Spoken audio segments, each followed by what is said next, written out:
Welcome to the April 3rd, 2018 regular meeting of the Lake Forest City Council.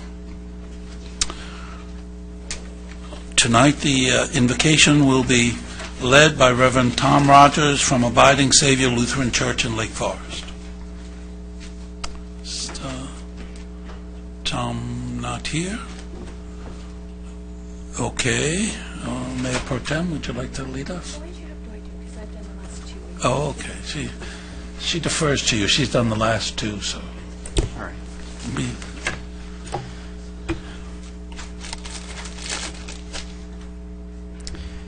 Dear God, we just thank you for this evening and for this beautiful community that you allow us to live in. I just ask that you bless this evening, bless our conversations, our discussions, help us to be passionate in support or defense of our positions, but help us to be respectful of one another and to work together as a cohesive unit for the good of the residents of Lake Forest. In your name, amen. Thank you. The Pledge of Allegiance will be led by Councilman Colonel Tom Tacaglia.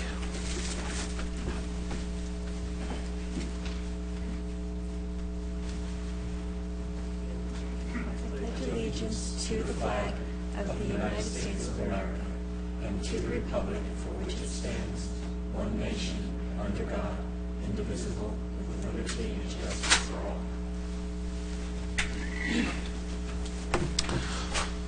All right, we have a closed session tonight, and the city attorney, is there anything to report? There's no action to report tonight, Mr. Mayor.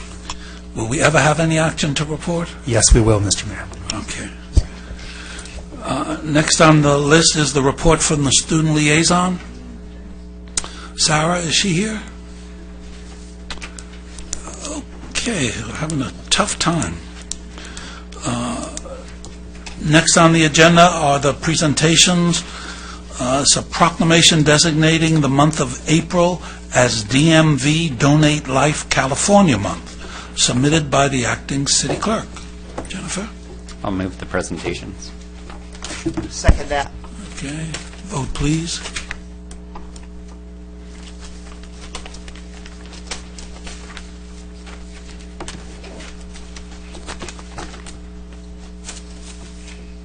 Scott? Yeah, vote. Presentations. That motion carries unanimously. Okay. We have a representative from Donate Life in the audience to come up. Oh, great. Okay, thank Good you. evening. And I am here. Thank you. Thank you for being here. Thank you for inviting me. I was just looking. As a matter of fact, I was here last year, and at that time there were a little over 13,300,000 people registered to be organ and tissue donors in the state of California. And as of 6:30 tonight, there's 14,494,758. So thank you for supporting us. It's a big number, but it's never enough. There's still thousands of people that die every year waiting for needed organs. Been a little over 6 years since I received a heart and kidney. It saved my life. So I do remember every day that somebody made a conscious decision to become a donor, and I'm the lucky recipient of that decision. So I have great appreciation for the program and for the cities that support this. And, without that kind of support, things might be different. So thank you to the City of Lake Forest for making this Donate Life Month. No, thank you. And do you have any forms here tonight? Yes, we have a gift bag of goodies for you, and Juan has the proclamation for you to present down at the podium. No, I mean forms if people in the audience wanted to sign up. No, actually, I don't. But if anybody's interested, I'll wait around for a few minutes and explain how you can do that, or you can go to donatelifecalifornia.org and register as a donor there. But thank you for asking that question. And it's very good that someone made that decision for you. Yes, it is. God bless you. And I'm a proud donor as well. And thank you very much. Thank you very much. Thank you.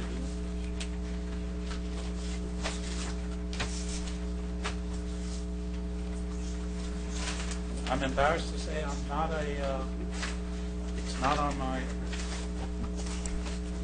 card. If you will send me a form, so I was asking for myself. I'd be happy to sign. I will absolutely. Thank you very much. Thank you to the City Council.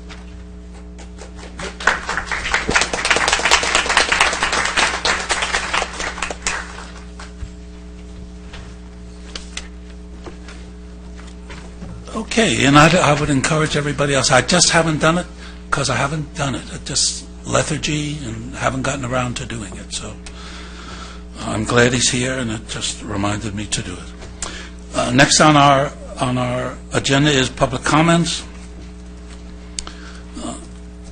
And you saw the video at work tonight. And but just as a reminder, if you want to speak, you fill out a blue card available over there. You hand it to Carlo over here. And do we have any speakers?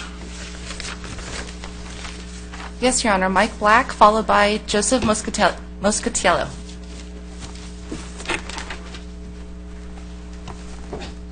Hi, welcome. Good evening, Mayor, council members. My name is Mike Black. Yeah, it's me again. I'm back. I don't like doing this, but it seems like I always have something I feel I need to get off my chest.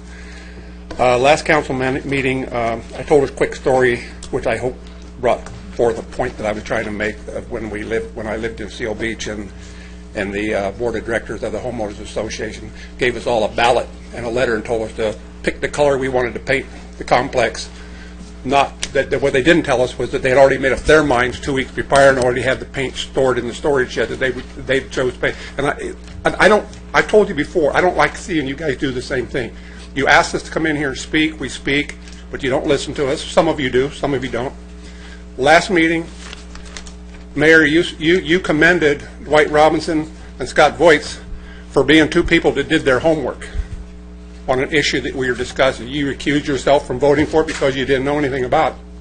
You don't seem to have time to learn about the issues that are being brought forth here, but you've got time to go on Facebook and send out emails criticizing other council members, criticizing the police department, criticizing people of the city that you're supposed to be working for.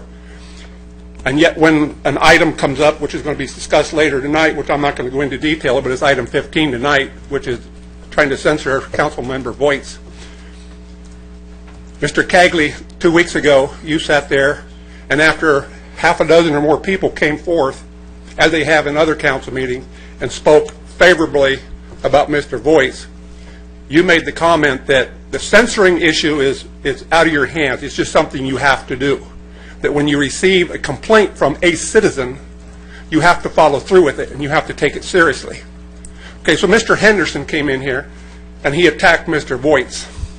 He had done it 4 weeks before or 2 weeks before that because Adam Nick has asked him to come in here and do it, so he does it. And he comes in here, and Mr. Voights, on the other hand, used his First Amendment right and had enough of it, he attacked back. Maybe he shouldn't have done that. You talk a lot about the First Amendment rights that we're all supposed to have, but yet you don't accept the fact that you have the same rights. Mr. Voights did exactly what he should have done. He called the man. The man called him a liar. He talked about his poor attendance record on the vector control. The reporter over here pulled up his record. He had a 98%. So he didn't even know what he was talking about. But yet he still, because Adam Nick has asked him to, he come in here and he attacked Mr. Voights. I have paperwork that was just handed me tonight that I'm not even going to go into, but it's about a bunch of emails between Adam Nick, Martin Henderson, James Gardner, Alyssa Clark.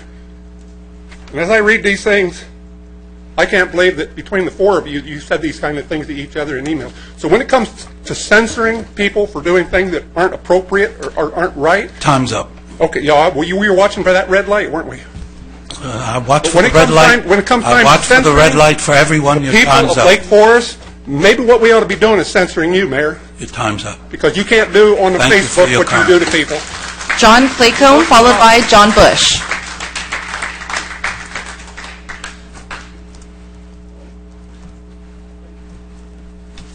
Welcome. Welcome. Thank you, Council, for allowing us to do this.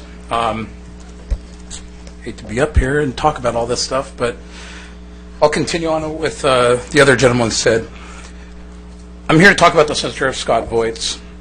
As I approached you, I'm sorry to interrupt you, but the public comment section are for public comments for items not on the agenda. Senator Scott Voigt is on the agenda, so you have to save your comments for the agenda item itself. how about I comment about the behavior that happened in the last two council meetings? Would that be appropriate? Sure. Okay. Sure. Go ahead.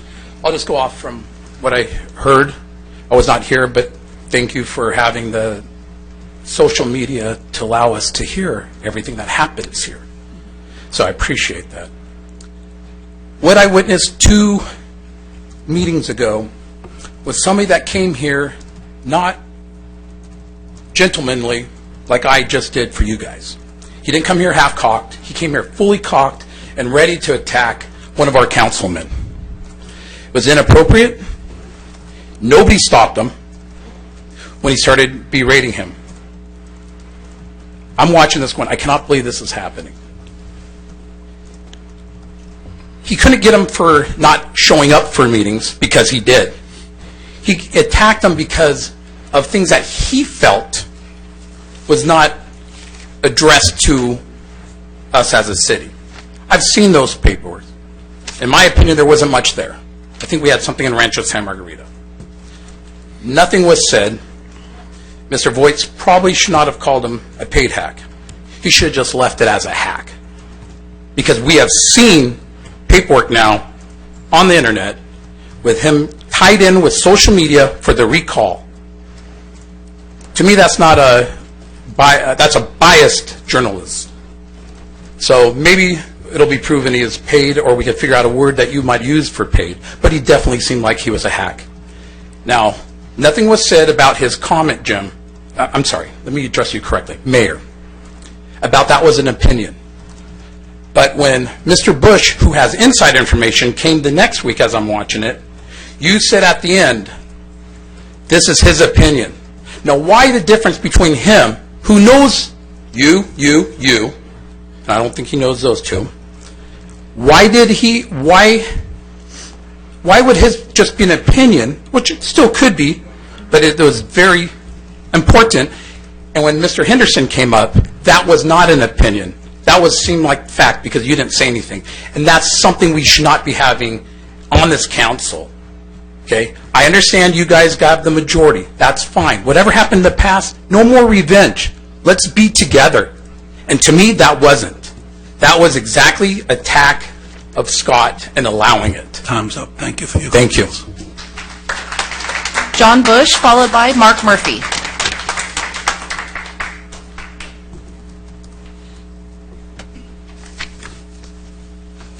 Good evening once again. Welcome. Thank you. I'm going to make it a little bit more concise this time.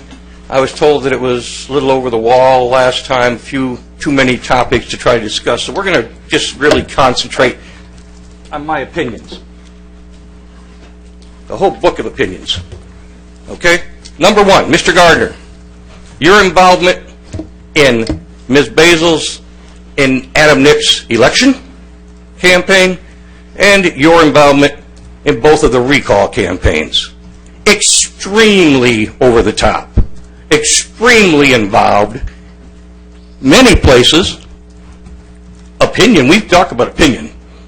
It's full of your opinion and how everything should be handled. Not just opinion. Your demands. Your request from your friend Adam Nick. Your request of me. Larissa Clark.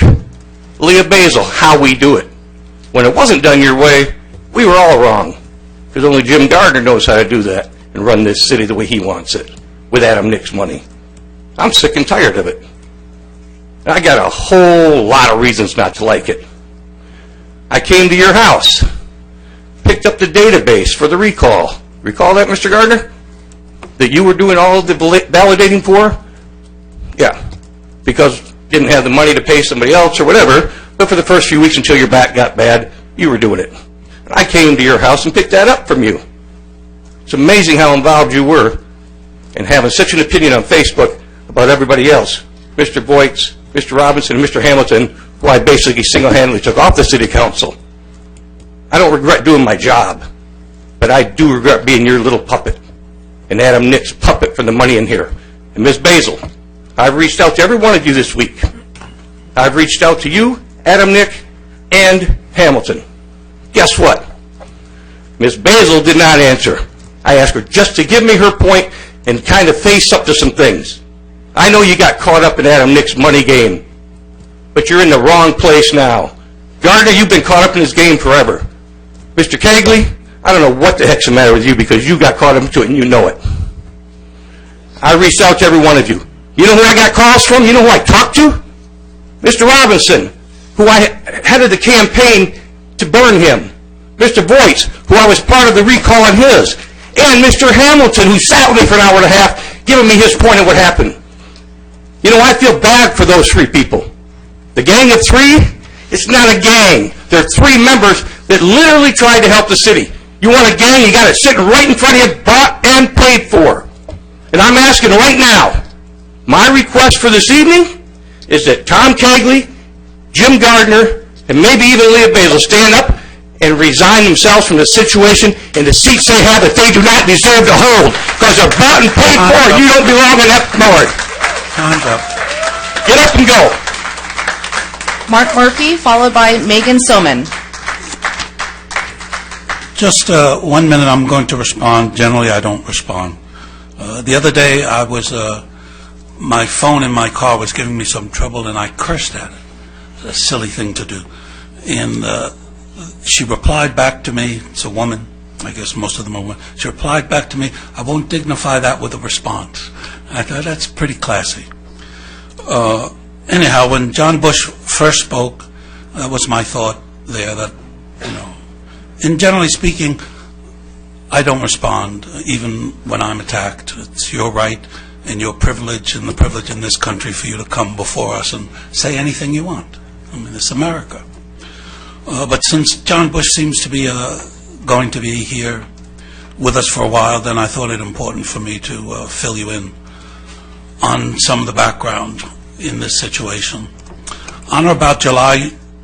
But it's got to be a limited response only. Yeah. 1 minute. We don't want to hear you. We want to hear that. Yeah. On or about July 2017, John Bush got into a contract dispute with Adam Nick, and as a result of that, he threatened me. You can sit down, Joe. Oh, no, you're going to attack me. I'm going to stand I'm here. not going to attack you. As a result of that, he threatened me with going public and embarrassing me with something that I had no idea about unless I responded to Adam Nick and got Adam Nick to pay him off. Well, I didn't do that because I had no idea what he was involved with Adam Nick. John then went on to claim that that the signatures had been forged and he was going to the DA. And as you know, no one up here is in jail or has been convicted of being forging signatures. He also claims he was Leah Basil's campaign manager and Adam Nick's campaign manager. And Leah can speak to that as well. So there isn't enough time for me to refute all of John's claims, but I think it's worthwhile for you to know the context in which John appears here today. So thank you. Thank you. John, you had your time. Oh, no. Next speaker. I get a response for this, right? No. No, you don't respond. Sit down. Oh. Sit down. The next speaker. Mark Murphy, followed Really? by Megan Soman. Really? Really? I actually have a question. There was something put on Council Watch, and I just got a quick question as a response. In Council Watch, this came to me is at my dais tonight, and it implicates Martin Henderson, Adam Nick, and Jim Scott, Gardner on Scott. private emails. Scott, you're out of order. This is public comment. No, this is a comment. The mayor just lied about me in public. I want to respond. And so I'm being accused of calling someone a He just political lied about hat. me. I want to respond. He's on the leadership. You're out of order. This is public comment. This is not your comment. Sit down. You're not, you've had your say, John. You have to sit down. Yeah? Sit down.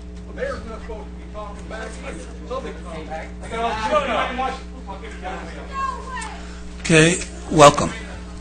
Good evening. Nice to see all of you in person. My name is Mark Murphy. I'd like to read a couple things that are not an attack. I'd like to be very clear about that. I'm reading directly from Council Watch that released some emails, and I'm not sure how many people here tonight at the meeting are aware of this, so I thought I'd read down the list. Basically, in the council recall, Adam Nick, Martin Henderson, and James Gardner are directly involved in the campaign. 3 emails in one are discussing a meeting which took place between several of the members. Larissa Clark asked Adam Nick directly for permission to communicate with the volunteers, even though she's the primary officer. Right? Clark indicates her and Henderson are reviewing drafts. Clark indicates Gardner has very detailed info to supply. Clark wants to inform volunteers they will no longer gather signatures and instead the paid petitioners will be utilized. Nick directs Clark to not publicly disclose the paid petitioners. Nick, quote, "This campaign must have the appearance of grassroots efforts." Let that sink in. And here's the last one that really we should pay attention to. Nick indicates that all the people on the email chain, which by the way is Martin Henderson, Jim Gardner, Larissa Clark, Adam Nick, and John Bush. He says all the people on the email, which includes Gardner and Henderson, must give consensus to any communication. Martin Henderson and Jim Gardner are directly in the command decision to make sure what gets communicated. That's not being idle. That's not being a passive person on a campaign. Martin Henderson is very active and acting, at least if not in kind. He's not paid necessarily. I don't see any evidence of that per se, not yet. But definitely he's performing duties in kind. He's also in the approval chain for releasing information. There's a second email as well where basically Larissa Clark writes, "Do not release numbers to the public. We don't want to discourage the volunteers."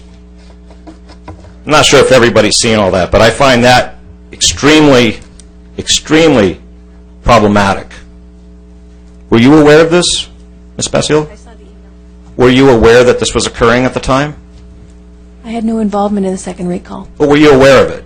Aware that this No, was set up? I had no involvement in the second recall. Yeah, I hope no emails come out on that one, huh? Mr. Cagley, were you aware of any of No. this? Thank you. Thank you. Megan Soman, followed by Bob Holtzbach.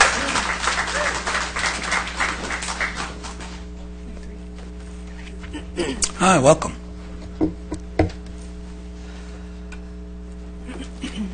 Good evening. I'm actually here to speak about a different topic tonight. Honorable Mayor and members of City Council, my name is Megan Soman, and I'm a resident of San Juan Capistrano and a 911 dispatch supervisor for the Orange County Fire Authority 911 Center, where I've worked for over 10 years dedicated to your safety. Mayor Pro Tem Basile sits on the OCFA Board of Directors, where she represents the rest of the City Council and Lake Forest citizens. Currently, the OCFA Board of Directors is attempting to significantly decrease the daily staffing in the 911 Center from the current 24-hour shifts to the 12-hour shifts. In fact, the new staffing reduction will cost over $500,000 more a year.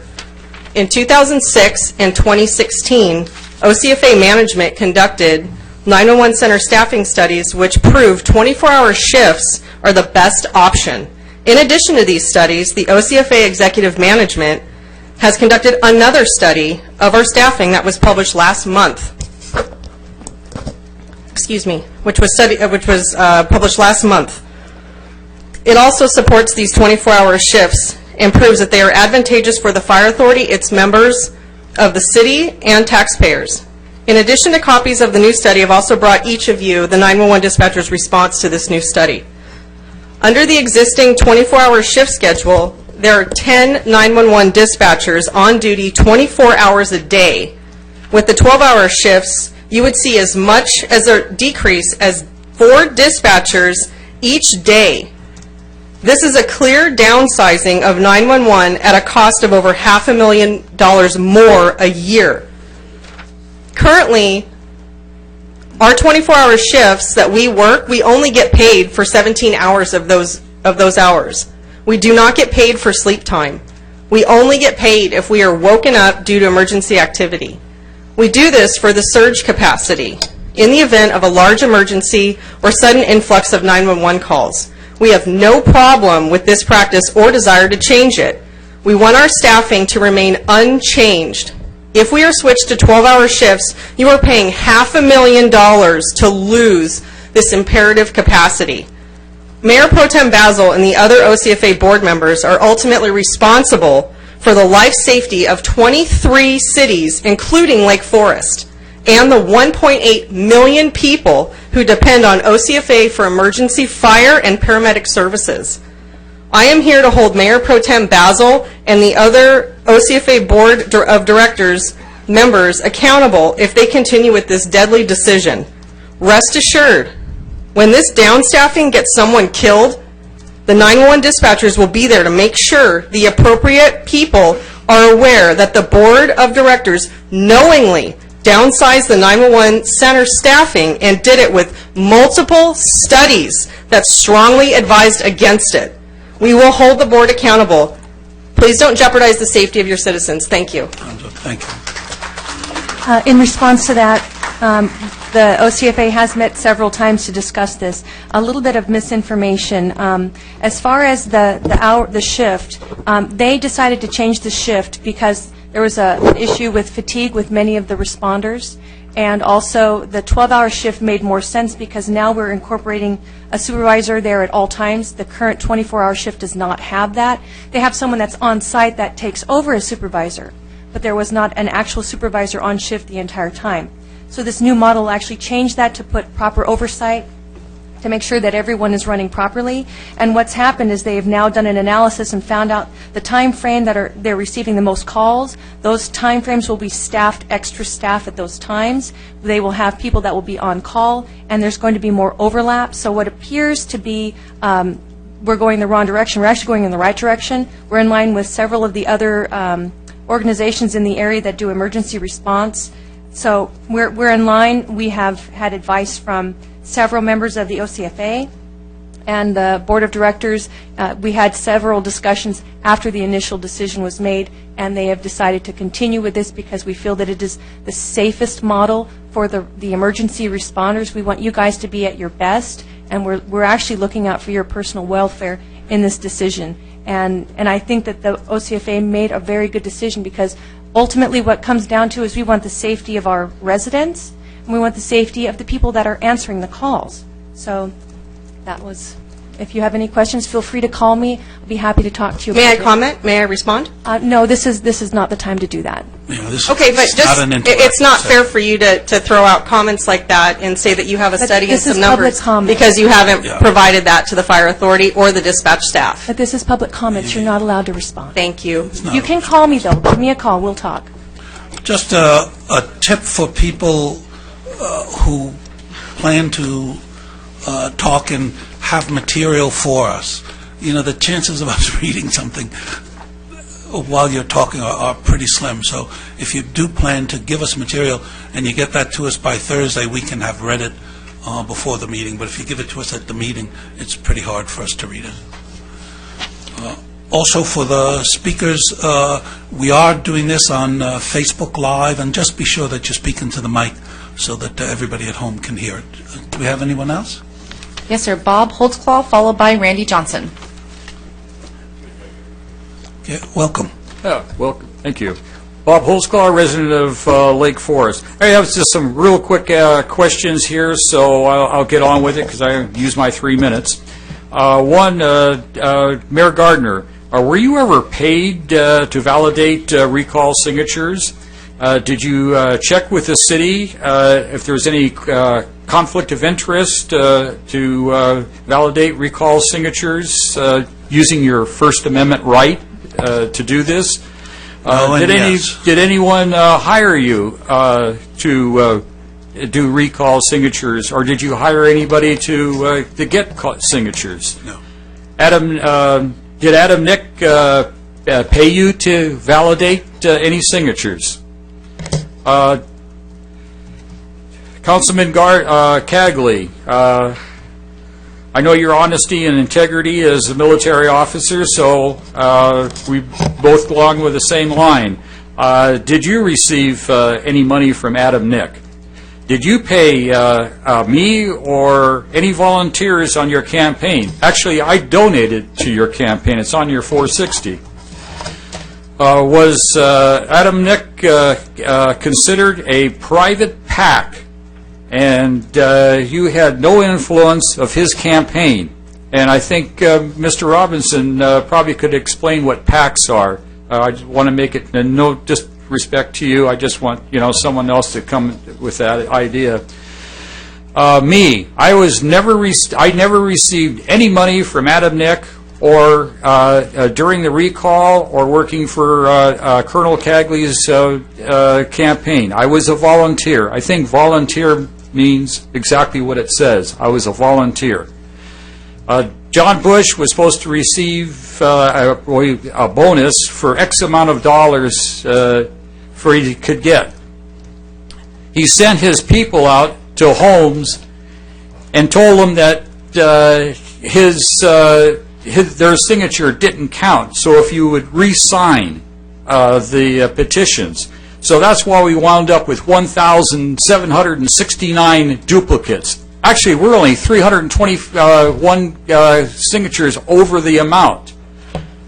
But the city residents saw it differently, and 73.1% of the people voted for the recall, even though that's the only amount we got over it. I'd like to go further, but I see my yellow light is coming on, and if anybody else wants to do it, but I just wonder, why is this guy traveling even out of the county to come here? Now, whose pocket is he in? Which one of you? Thank you. Thank you. Next. Randy Johnson, followed by Heiko Peschel.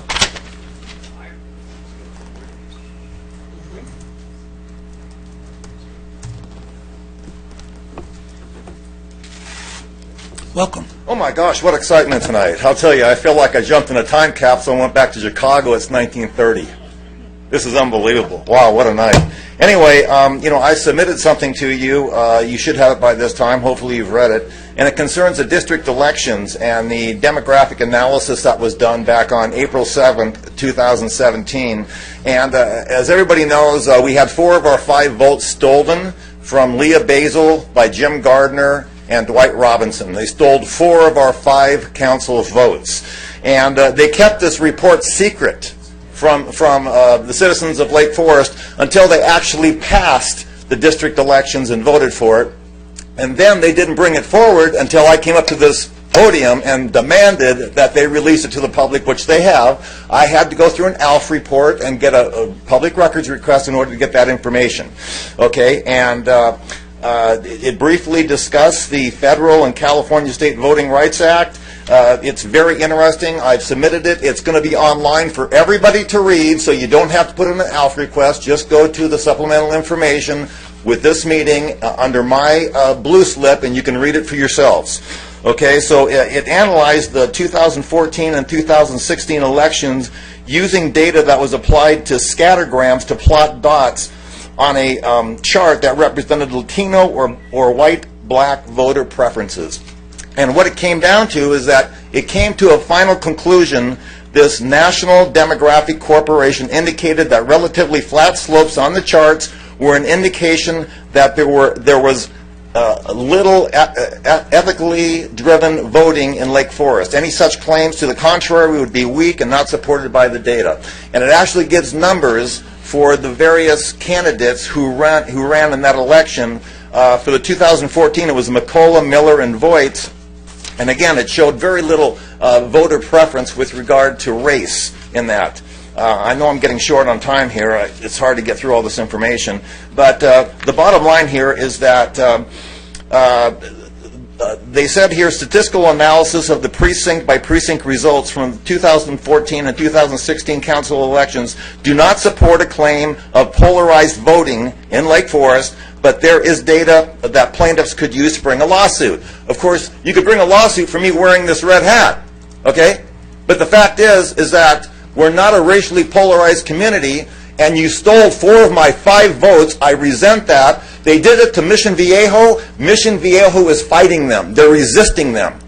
Okay? They have guts that you 3 didn't have. Okay, and you didn't let the voters vote on it. You stole 4 of my 5 votes. And now we have Chicago up there, Chicago politicians, and I can't vote you out of office because you stole 4 or 5 of my votes. I have no resistance against you whatsoever, and I resent it. Time's up.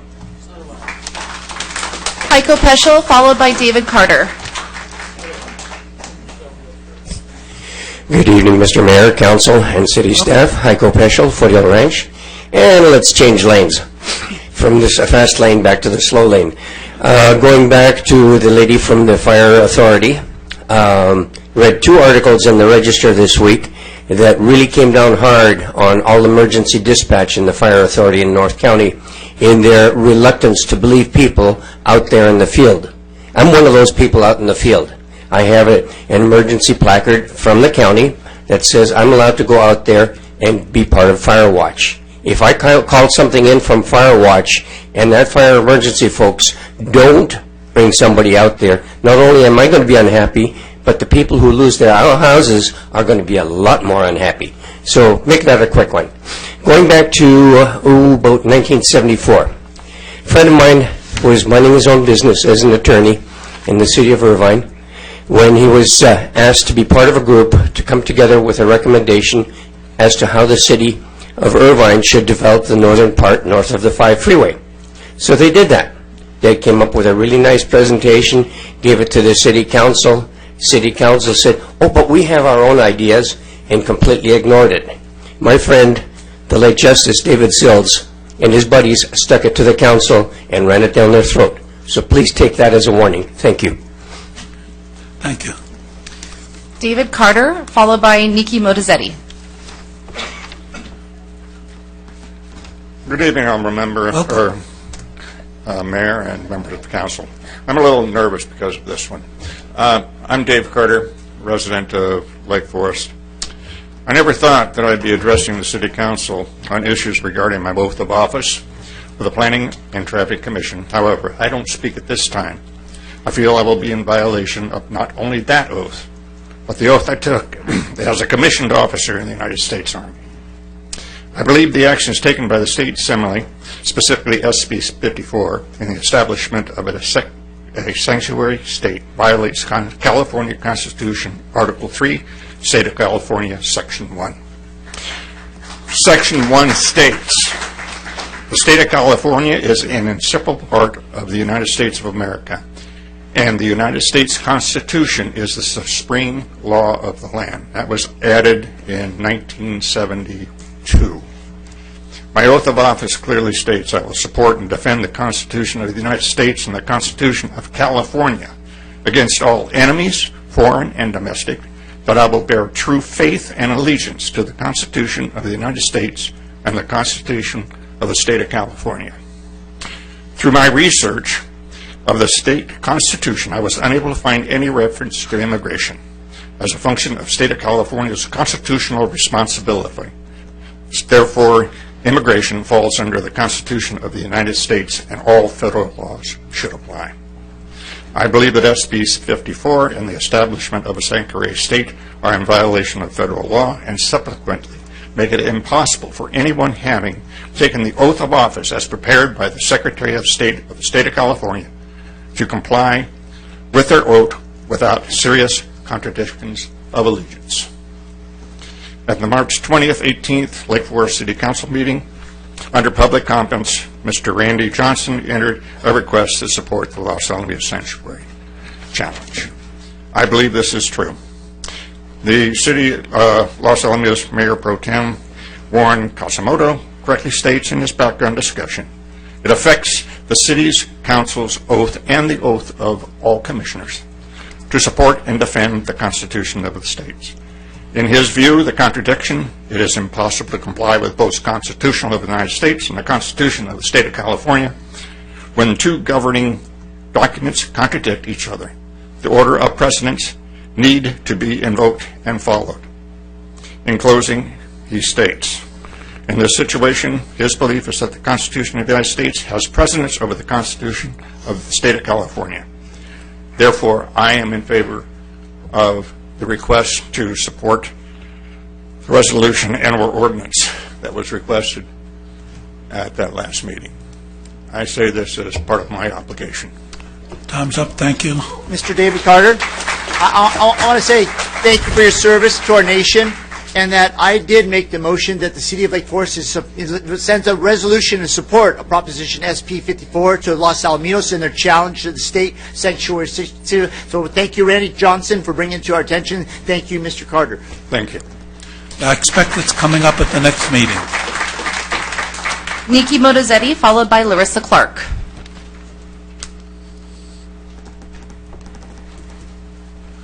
Good evening, ladies and gentlemen. Good evening, Lake Forest residents. Two things. David, I want to agree with your sentiment regarding the sanctuary city-state thing that's going on. I'm actually a daughter of immigrants. My parents still have very thick accents, and but I believe in the rule of law. They came here legally, they did all their paperwork, and they never took a dime from the U.S. government, even when their backs were against the wall. Never. So I get a little emotional with that, because there are a lot of people taking advantage of us taxpayers. As a study, they had someone come into this country illegally, and they were able to obtain about $7,000 a month in services and monies. I mean, I think as a city, we need to get together with the other counties, and the County of Orange needs to cut off all welfare benefits to illegal immigrants. So, and I would like to propose that. So that's one thing. The other thing I'd like to discuss is sort of personal, and unfortunately I'm going to bring it up considering what's happened here in the last few weeks. You know, I have been in front of the California Public Utilities Commission in the form of my business. I've been in front of judges and rooms full of attorneys, but I have never been in a room with people that are so reproachful in their behavior. And you're asking for a raise above 15%. And I just think it's quite comical that you're asking for a raise given the circumstances that we're in right now in the city of Lake Forest. I mean, have you really solved all the issues in our city? There's overflow issues. Builders are building homes like in each other's armpits, and no one's saying a darn thing about it.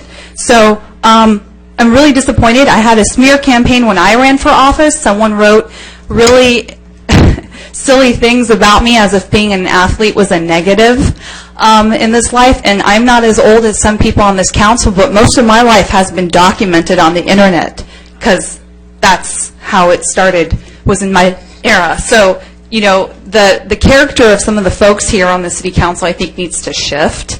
And you need to stop spreading falsities about people. And I can tell some people, even in the audience, are puppet masters for some of the folks here on the bench, and that's really, really sad. I mean, coming from where I come from, I mean, use your ethics. Thank you. Larissa Clark, followed by Rudy Padrol. Welcome. Welcome. Okay. Larissa Fella Clark, resident of Lake Forest. So I didn't plan to speak tonight, but let me address a few things. During the first recall campaign, the female signatures were threatened and harassed by Hamilton and Voight supporters. When I began the second recall campaign, I didn't want to expose our women to this type of abuse, because when I was collecting the original signatures to file the petition, the moment they found out where I was employed, a phone call was made. And my employer called me into senior leadership. Shortly after that, I was openly, what I felt, told to be quiet in a meeting when I wanted to discuss some traffic because of where I worked, and there could be a conflict of interest. At that moment, I felt like the intimidation had already begun and somebody knew I was collecting signatures. I knew that the threat was out there and the spies were there already. After I submitted the signatures, Adam Nick came forward and offered a vendor to collect signatures to protect the volunteers. John Bush was a necessary evil after our first meeting. I discovered this is what it has to be. His agreement was with Adam Nick. I didn't know anything, never saw the contract, nothing. I dealt with the volunteers. I would like to address the email, which is my personal emails that were released. On these emails, of course, I'm communicating with the vendor hired to help me. So he's on there with Adam. Mr. Gardner needed to verify the signatures because I was adamant that they must be good to not charge the taxpayer money. I had not received my DVD from the ROV, Registrar of Voters, yet. It was the first 3 weeks.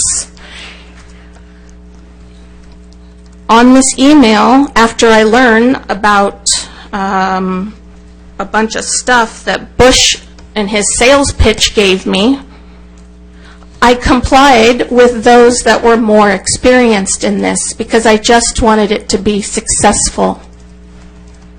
My time is running out, but if any of you behind me would like a detailed answer to some of your claims about my personal email that was released, I will be happy to talk with you because it all boils down to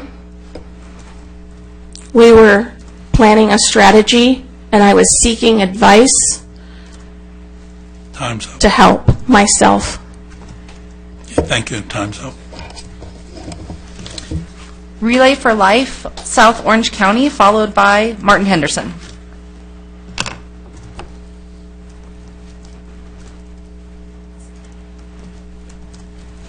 Welcome. Yes, hi everybody. My name is Rudy. I'm here as a volunteer, I'm a contractor with Irvine Company, as well as I do a lot of community support. And why I'm here is we want to thank Lake Forest. They were one of the homes for the now new South Orange County Relay for Life, which Lake Forest was the home of, led by Cheryl Bartetsko. Thanks to you guys, we raised over $38,000 by the support of a lot of our local businesses, the city, Pepinos, and many other of our business owners here. So why I'm here? We have an event actually on June 9th. I would love the support from the city of Lake Forest. What we've done is the Relay for Life has combined 5 cities: Lake Forest, Rancho Santa Margarita, Ladera Ranch, San Juan Capistrano, and Mission Viejo in a joint effort to raise $200,000. The event is held on June 9th in the city of Mission Viejo. So it's now a joint event, and we would love to support, whether it's volunteers. It's not just about one city or one. This is a community event. Just because it's held in Mission Viejo, we want you guys. I live in Mission Viejo, but we want it to be clear that we would love your guys' support. Maybe you guys can point us in the right direction for where we can get more of Lake Forest's participation, because I have a lot of involvement in Lake Forest, and this city is very important to me personally. So that being said, the event is on June 9th. Those 5 cities, it will be held in Mission Viejo. We're looking for people that want to start their own team, people that want to, that have their own story they want to share, that are a survivor. And obviously, at the city level, we'd love someone to speak from Lake Forest, even though it's held in Mission Viejo. I'm not sure who you guys may be speaking with. You being the mayor, I'd love to have you and some of your colleagues present. And do you have someone I may be able to speak with? Yeah, I think Scott Wasserman would be the best person, and we won't hold it against you because you live in Mission Viejo. I hope not. Thank you. I eat and do a lot of business in Lake Forest, so thank you very much. Can you give us the time and the location as well, not just the date? Yes. Do you have that? It's a 24-hour event. It will be held on June the 9th, so it's 24 hours. So it's going to go from 10 a.m. to 10 a.m. the very next day. And it's really amazing, actually, if you saw what Lake Forest did last year with the Luminaria. And it's actually, for the first time in, I'm 33 years old, and I've finally started to consider smoking cigarettes, and as a result of what these people do and this organization. So it's crazy what can evolve from volunteering. Thank you for your involvement. You know, Relay Life, everybody's going to be affected with cancer by a loved one or a friend. So thank you for your involvement for Relay Life. I go every year. Thank you. God bless you guys, and I'll be there on June 9th. Thank you very much. What do you think about a mayor's minute on that, on the Relay for Life? Yeah, as we get closer to the event, sure. We have anyone? Martin else? Henderson. Good idea. Yeah. Welcome. Hello, Council. Martin Henderson, a resident of Lake Forest since 2000. I could be all over the place tonight because there's been a lot of noise tonight, but I want to try to address a few things. First of all, I respectfully ask that Council members Cagley, Gardner, and Basil not resign. Seems like for the first time in a long time, we have a council that will listen to the people and will treat them fairly. Now, one of the previous speakers said that he felt sorry for Council members Robinson and Voights and Hamilton. But I feel sorry for the people in the north end of town who tried to get Saddleback Ranch Road fixed and were met with silence. That's why we're here. That's why this council is made up the way that it's made up. Now, Mr. Bush has suddenly become a superstar in this town, and he's really reveling in it. I've seen his smirk several times tonight. I saw him as the cock of the walk at the last meeting. This guy loves it.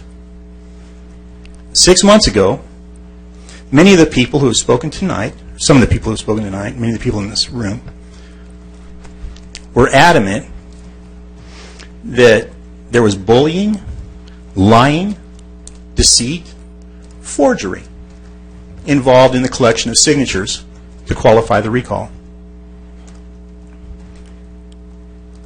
Well, the guy who's taking claim for all those signatures is sitting in the back of the room with a smirk on his face. He's the guy that these people have suddenly invested in. 6 months ago, he was part of the problem. Today, he's part of the solution. Why is that? He's already said he's vindictive. We've seen that on Facebook. Now, he may go home tonight and delete his post. That's possible. But he says he's vindictive. He wants his money. Because he didn't fulfill the contract, he didn't get paid his money. He was supposed to get 70% validation of signatures. He got 52%. So maybe these people have a legitimate claim. Maybe there was bullying and lying and deceit to get the signatures. That's the guy you're hitching your wagon to. Now, that doesn't mean that whatever he says is false, but it certainly means that you have to take whatever he says with a grain of salt. Now, I'm pretty sure that I can come up with an email that shows that he's going to claim that there are fraudulent signatures. If there are fraudulent signatures then, and he's claiming fraud now, he was the one who was responsible. Time's up. Thank you very much. Thank you. We've had no further requests. Do we have any from Facebook Live? Quite a few, Mayor. Okay. Well, we have a 30-minute public comment section, which we've already overdone. I'll ask my colleagues, do we want to extend that, or do we want to, the other option is to leave it till the end of the meeting and we can answer the questions. So the question is, do you want to do it, continue now, or do you want to wait until the end of the meeting and then do it at the end of the meeting? Any preferences? Can you give us an indication of how many is quite a few? about 7 or 8. 7 or 8. And you're reading them, so I'm assuming these are sentences or paragraphs. They're not 3 pages incorporating 3 minutes? Yes. Okay. I would say just listen to him now then. If there's just 7, he should be able to read them within a couple of minutes, would be my guess. So. Okay, is everybody okay? Okay, go ahead. Thank you. From Julie Mayer Grable, comment to council. Who attended Judge Carter's meeting this morning? I would like to hear about the city's participation in Judge Carter's hearing today and what specifically our role will be involving the homeless relocation issue. Are we involved in the meetings with Irvine Mayor Don Wagner? It is time to become actively involved. Thank you. I attended along with City Manager Deborah Rose, and did you want to talk about that later when the city manager portion of the meeting? Yeah, so we'll discuss that later during the city manager portion of the meeting. Dwight, I believe you were also there, right? I also attended, and I know our city attorney, Mal Richardson, did as well. I was in an overflow room and then met with Mal and Deborah after the meeting. So They made the mayor sit in the jury box. It was quite a funny arrangement. I was in a jury box in an adjoining room as well. No coffee, no orange juice, no biscuits, nothing. 3.5 hours just sitting there. From Nevin Merkovich, my apologies. Comment to council, please join other cities and sue California to avoid becoming a sanctuary city. If not, you will have lost my vote.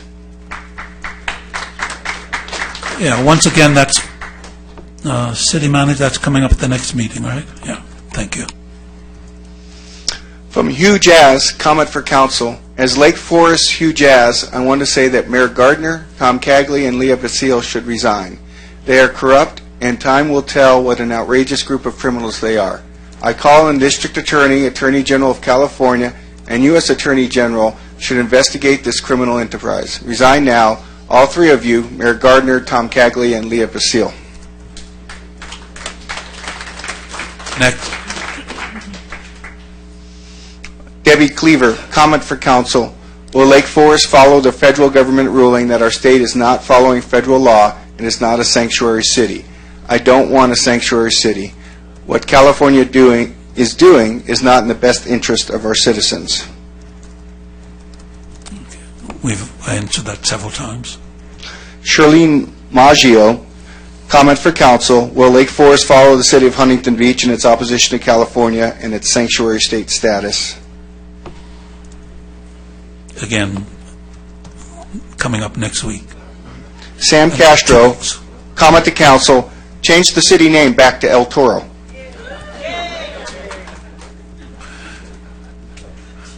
Thank you for your comment. Yeah, I believe that is all I have, Mayor. Okay, thank you. I just have one quick question for staff, and I'm not really sure whether this is appropriate or not, but so if it's not, just let me know and you can ignore it. But based on the number of comments we've had, are we aware of whether there is a district attorney investigation into some of the things that are being discussed? Not who they'd be directed to, but are we aware whether there is an investigation? Is that public knowledge or...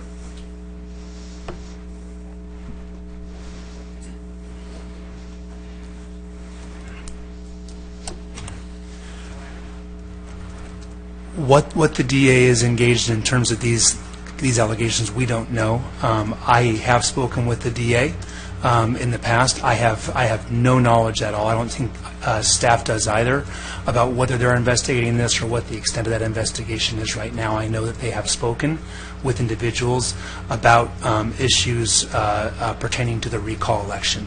Again, what's happening with that, I couldn't say. Okay. Thank you very much. I appreciate that. I'm just kind of curious. So. But it's true that they did investigate Newport Beach for fraudulent signatures. My understanding is that there was or is an investigation involving Newport Beach, correct? And I think that Lake Forest and Irvine and Newport Beach are still active investigations, according to my sources, that they're still active open investigations. Thank you. Okay, moving on with the consent calendar, the warrant register. All matters listed under the warrant register are considered routine and will be enacted by one vote. There will be no separate discussion of these items unless members of the City Council, the public, or staff request specific items be removed from the warrant register for separate action. Have there been any requests to pull an item from the warrant register? I believe staff has a request. Mr. Mayor, the staff would like to pull the warrant for IRWD. Any reason for that, or you just... We have a miscalculation on that, so we'd like to take it back, and we'll bring it back at your next meeting. I'd like to move the remainder. Okay, vote, please.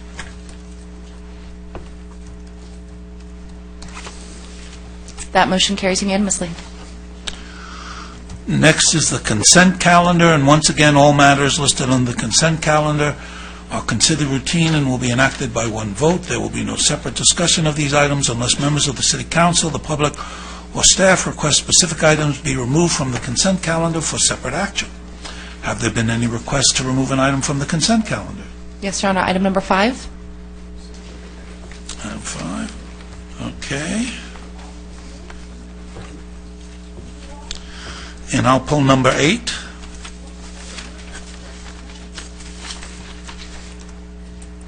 I'd like to move the remainder. I'd like to pull 9 for just some brief questions.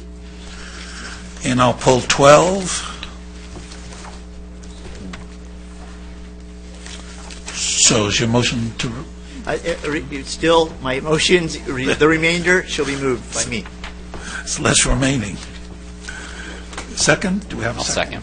Okay. Vote, please.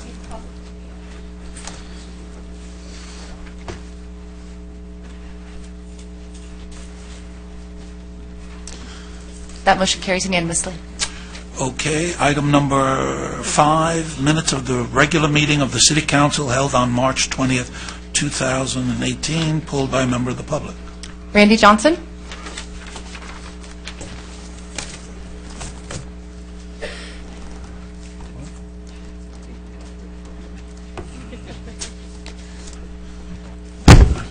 Welcome. Hello, Council. Randy Johnson, Lake Forest. And, I just want to correct the record on something here. I don't want to be misinterpreted. And I'm sure this was just an oversight or something on someone's part. But on item 16, we were allowed to speak last meeting, even though the item didn't come before you because Leah was gone. But the minutes show that, and I'll quote this, Randy Johnson, Lake Forest resident, requested a respectful dialogue from the council members and the public. He encouraged the community to move forward as a unified team and not focus on the past. Okay, the last part of that is totally correct. The first part is not. I never requested respectful dialogue. Respect, as far as I'm concerned, is a sign of obedience or compliance, okay? And, you folks don't just have opinions, you have votes. And your votes really affect my life. You stole 4 of my votes, for God's sakes. Okay? The 3 of you, Basil, Gardner, and Robinson. You stole 4 of my votes. Yeah, could you confine your comments to the corrections you'd like on the minute? And I'm angry about that, so I don't respect you for that. And I'm going to tell you that to your face. You don't have to guess with me. I understand. How would you like the minutes corrected? Okay, so as far as correcting the minutes, I did not say, I went back and I looked at the video and I reviewed it 3 times. At no time did I say that I requested respectful dialogue because I don't think that's appropriate here in a government meeting. Okay. We shouldn't have to show respect for people that we don't respect. All right, so you're asking her to delete that sentence? Just delete that sentence is fine. Okay, thank you. But the rest of it is fine. Okay, thank you. Make a motion, we approve the minutes subject to amendment. Second.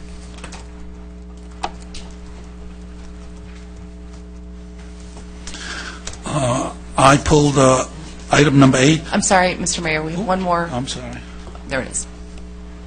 That motion carries unanimously. Thank you. I pulled number 8, and I just want to thank the city manager. This is the first time in the city's history we've had a city manager report, and I found it very informative and valuable, and look forward to more reports, so thank you. I appreciate it, too. It was great to be able to read all the updates as they are. But the best part is, I mean, we get weekly updates privately, but now this becomes public record for the residents to be able to read it in the agenda and know what's going on. And I think that level of transparency with what you guys are trying to accomplish, I commend that, so that's great. I commend that to Ms. Deborah Rose. I thank you for that, and I'll move the agenda item. Do I have a second? Second. Vote, please. That motion carries unanimously. The next item is item 9, Third Amendment to the Agreement with Hinderleiter de Lamas and Associates for Sales Tax Service. Thank you, Mr. Mayor. Appreciate that. My question is somewhat related to the item. It deviates a little bit, but my question here is, are there opportunities similar to this where there's basically a commission for found money for other areas? So, for instance, fees that we might be collecting. I don't know exactly how property tax might work and if there's something that's missing there. And they're doing a fantastic job. I'm glad to see they're getting what they're getting because they're getting basically a 15% commission on recovered dollars. And I'm just curious as to whether or not there might be some other revenue sources where that might make sense. Yes, there are. They also do property tax for us, but the county does such a good job with property taxes that very few property taxes are misallocated to, outside of our boundaries or to Irvine, and Irvine coming back here, or Mission Viejo. So they do it for property tax. There are a few other things when we bring this contract back. It's up June 30th, so we're going out to RFP. They do a couple other services, transient occupancy tax. They do a business license tax. So when we bring this contract back, those are things that we will bring with you into that contract. Okay. And I don't know, I can't think of all the revenue sources off the top of my head, but I mean, franchise fees. They also do franchise fees. Is that a pretty flat amount? Yeah, that's a pretty flat amount. Okay. Bigger cities, you'd probably want someone looking into this more. We're a little smaller, where I don't think there is much loss as, if you're the city of Los Angeles or the city of Huntington Beach, city of Santa, a much larger volume coming in. But we can look into, they provide a lot of these different services. I just look at it as when it comes back to us, if we look at the full scope of what they can provide, if they bring us $1 and we give them 15 cents, we made an extra 85 cents, right? And it doesn't hurt to ask, since it's just commission-based, as long as the flat monthly fee or quarterly fee wouldn't change. Yes. So, I'm definitely interested in that. You will be seeing that when we bring back the RFP. We're going out. There's a few different vendors. There's only a couple of them in the state. There's probably 3 of these type firms in the state that do the sales tax, property tax, TOT, business license, short-term rentals, a host of things. But you'll see it when we bring the staff report back. Okay, and I'm just not familiar with seeing it on the property tax side as an agenda item, but I have seen this pop up, because there's actual revenue that they're recovering, so it ends up being something that we need to vote on. But that's why I asked the question, but I appreciate their response. Yes, on the property tax side, like I said, they haven't found one. I mean, it's not that there's not one out there, but it's, like I said, the County of Orange is doing such a fantastic job collecting and keeping it in the respected boundaries that, there's not much to go after. Now, when there was redevelopment agencies, that's when everybody was seeing the discrepancies in the property tax, and that's when they were making their money off the property tax. Yep. But at this point, TOT tax, is it not occurring, or they're providing that service? Or no, they are not providing that. We are just, the hotels are just sending it to us directly. Okay. And then what happens is we hire our auditors, our current city auditors, go out and audit these hotels. HDL does stuff like that, and much more, probably have a thorough audit every year on the hotel, since they're collecting it and following it. Okay. Well, I'd definitely be interested in seeing a proposal for them, whether it's incorporated in the standard contract here or something separate. Okay. So, thank you. All right. With that, I'll move the item. Second that. Okay, vote, please.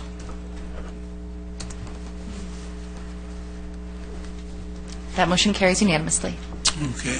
Item 12 is the award of the contract for maintenance of security camera systems at Sports Park and Skate Park. I pulled that, and the reason I pulled that is to ask the question, with regard to Veterans Park, is it possible that this same system can be used at Veterans Park? And if so, is that something we should be looking at before we do the park, and then have to dig the concrete up and then do it again? Thank you, Mr. Mayor, for the question. I believe it is. If it's something that the council is interested in, it would be worthwhile to have the new contractor walk the park and advise as to what would work there and what would be feasible.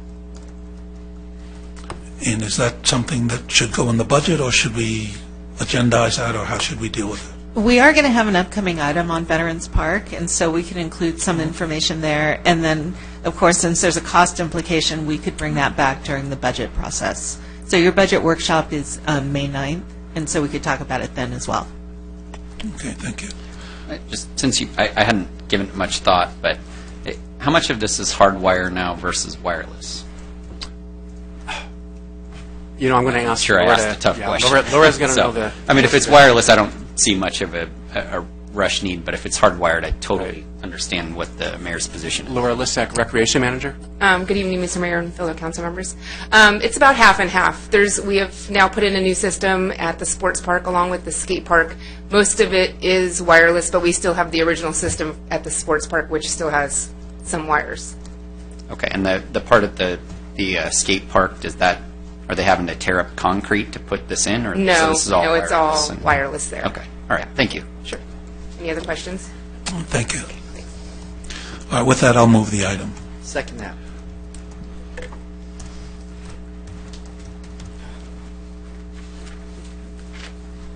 That motion carries unanimously.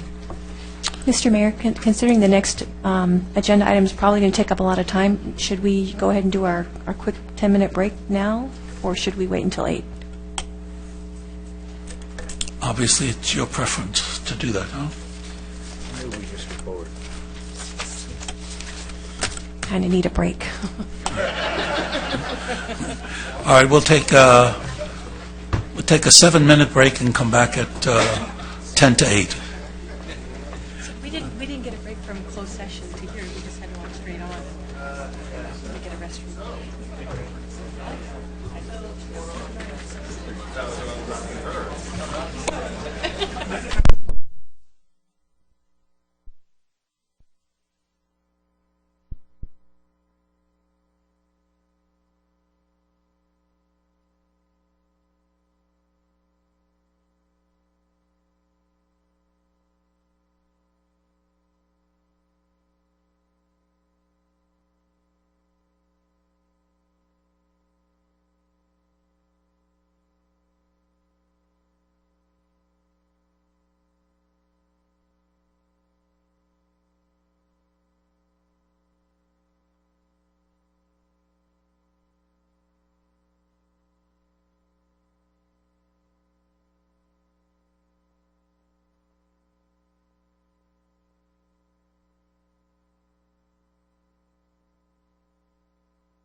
Council, your 7 minutes is up.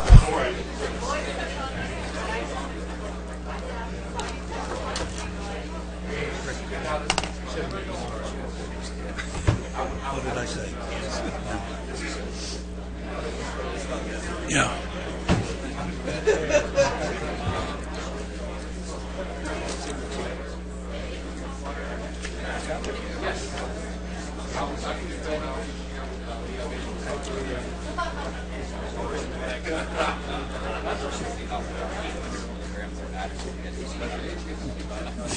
It's not going to, in the next part of the meeting, it's not going to get you very far. I brought him two because it sounded like you needed it. That's it. I'm going to take one myself. Okay, let the fireworks begin.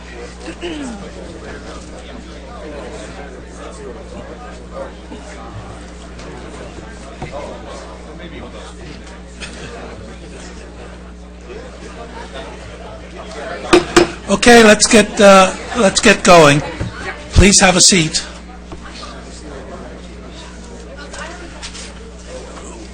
We're now at the discussion action items, and item 15 is the discussion of the request for censure. And do we have any public speakers for that? We do, Your Honor. Mark Murphy, followed by Mark Grenier. Please settle down.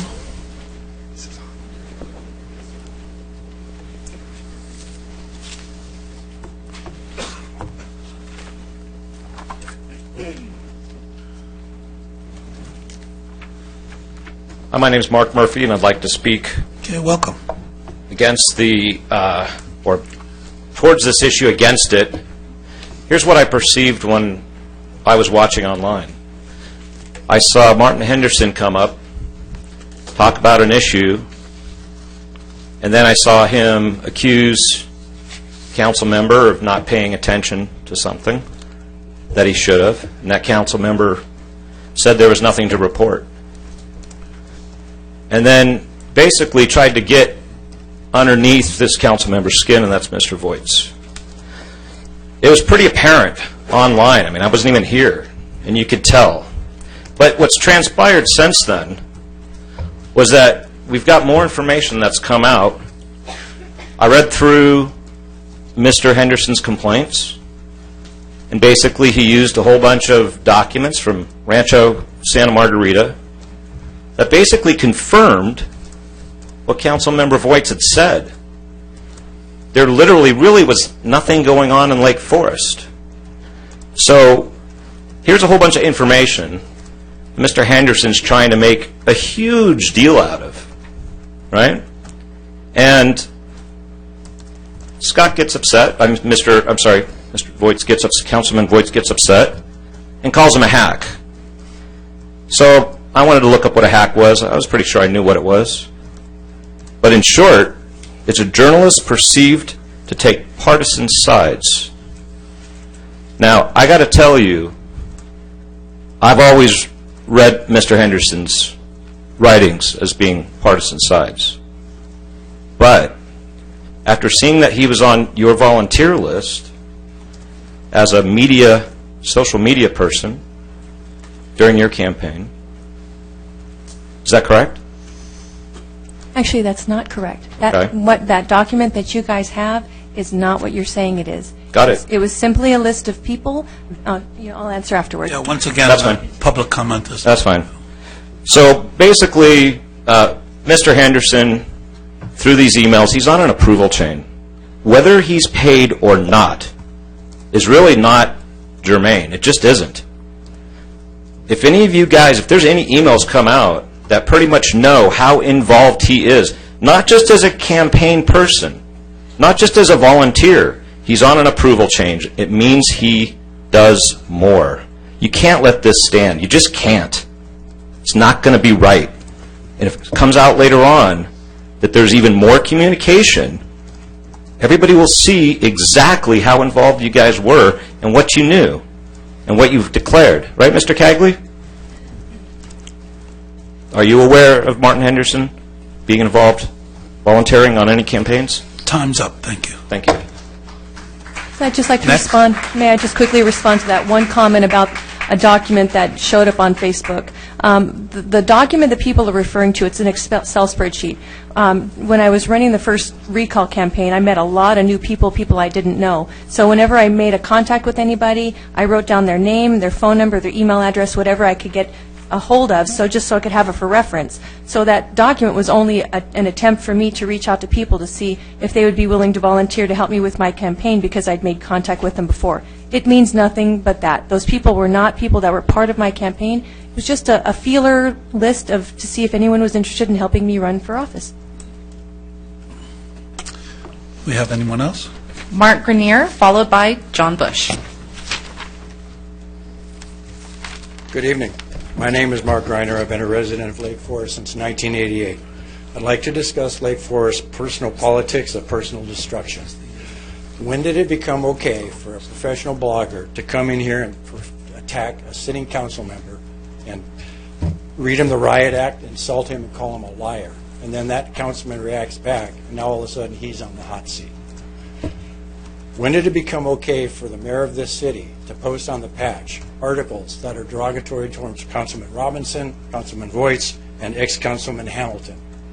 When did it become okay for people of this city to write letters to employers, people they don't agree with, and try to get them fired from their jobs and ruin their livelihoods and their personal life? When did it become okay for somebody to write on Mayor Gardner's Facebook page about hopefully Councilman Hamilton will be found dead on a desert trail in Arizona, and that post stayed up for 2 months, and you made a comment on it 2 items down. It was never removed. The writer of that was never admonished.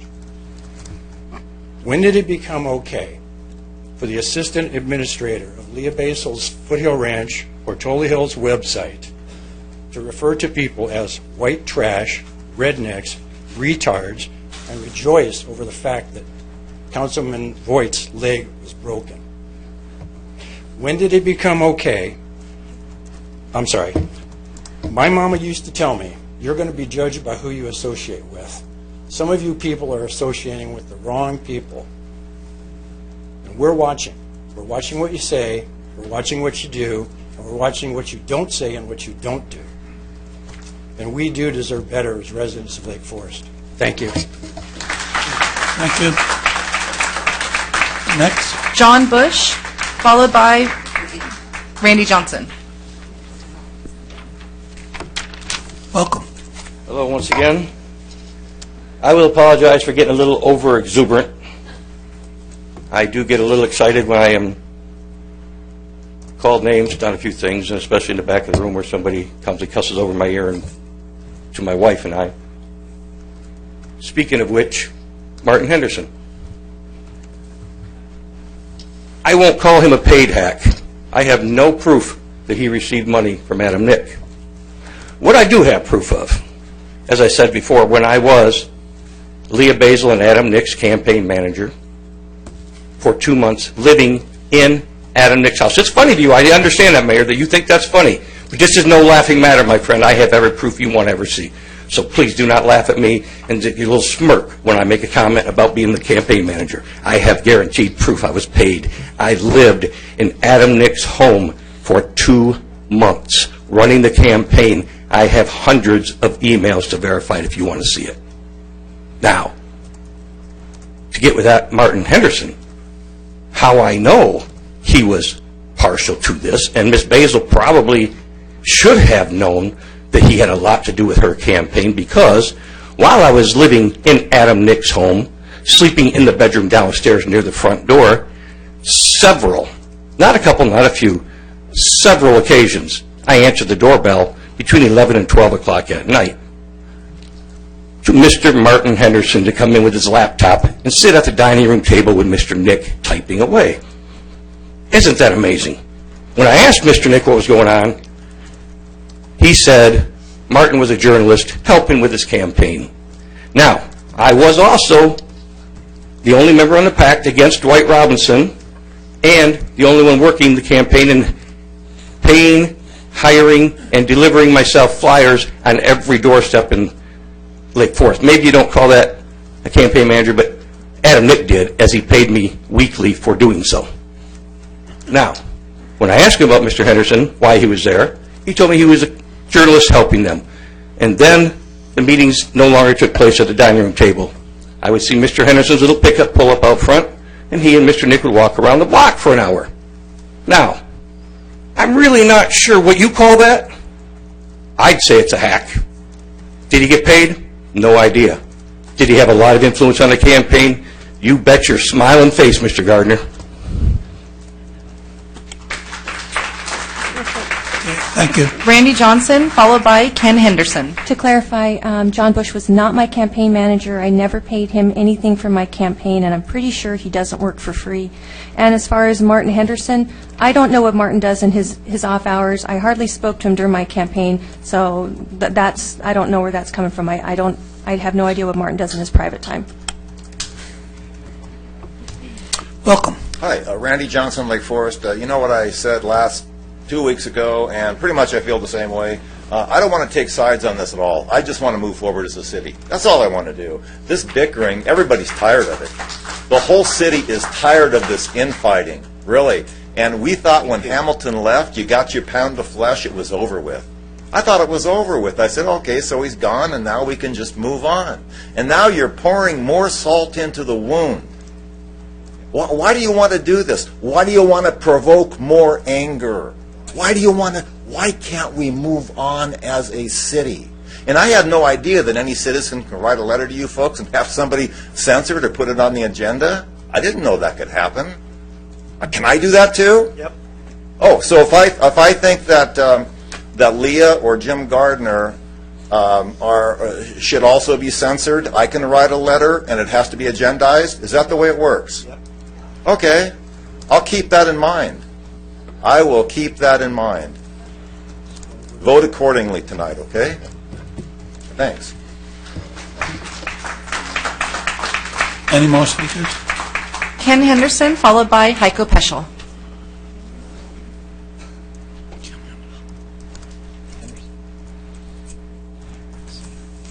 Welcome. Thank you. My name is Ken Henderson. I've lived in Lake Forest for the last 20 years. This is the second council meeting I actually attended. The first one was 2 weeks ago, and I got really insight of what's going on. And I here tonight to concur with Randy Johnson, who just spoke, and I felt that the council, this divisiveness that's going on in the council, has to come to a stop.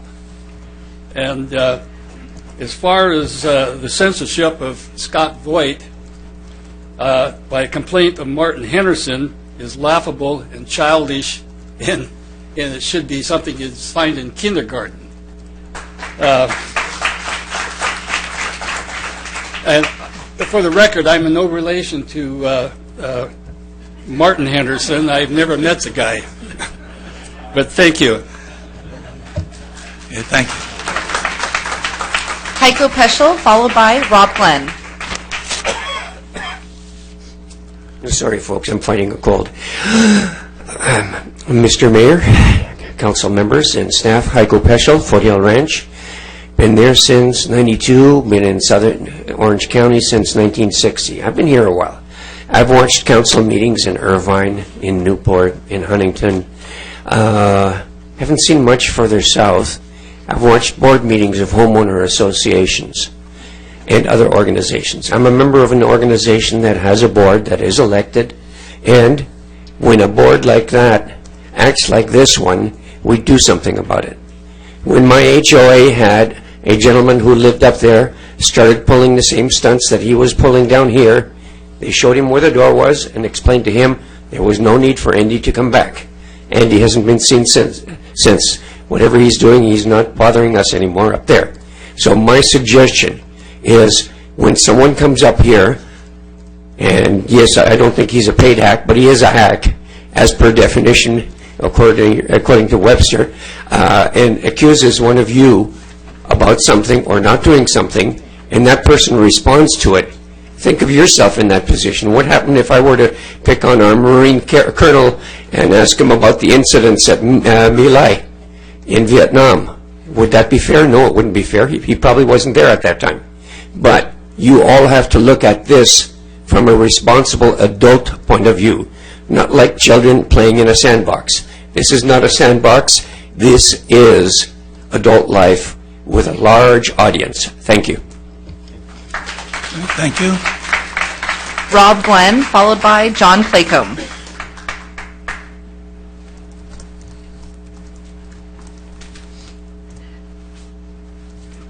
Welcome. Good evening, Mayor, Council members. Rob Glenn, resident of Lake Forest since 1989.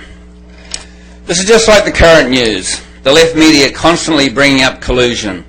The administration colluded with Russia, Putin, to ultimately swing the election to Trump. Who would think that in a city of 80,000 plus, we have the exact same thing going on? Collusion. But here we have proof. It's just illustrated by Mark. The whole thing goes back a long way, and all the players know the history. These three candidates sitting in front of me are the Manchurian candidates, because they are all in for the take. In fact, they all colluded and were intimately connected, just like Page and Strzok, not to be throughout the whole recall process, which was not successful. A waste of $80,000 of Lake Forest taxpayers' money. Thank you very much. Not to be denied, a second recall was ordered by the puppet master himself. Now the residents were accosted at the big box retailers by these paid thugs to gather the signatures. People were pushed over and harassed in the aisles. The whole process being followed closely by the new gang of three.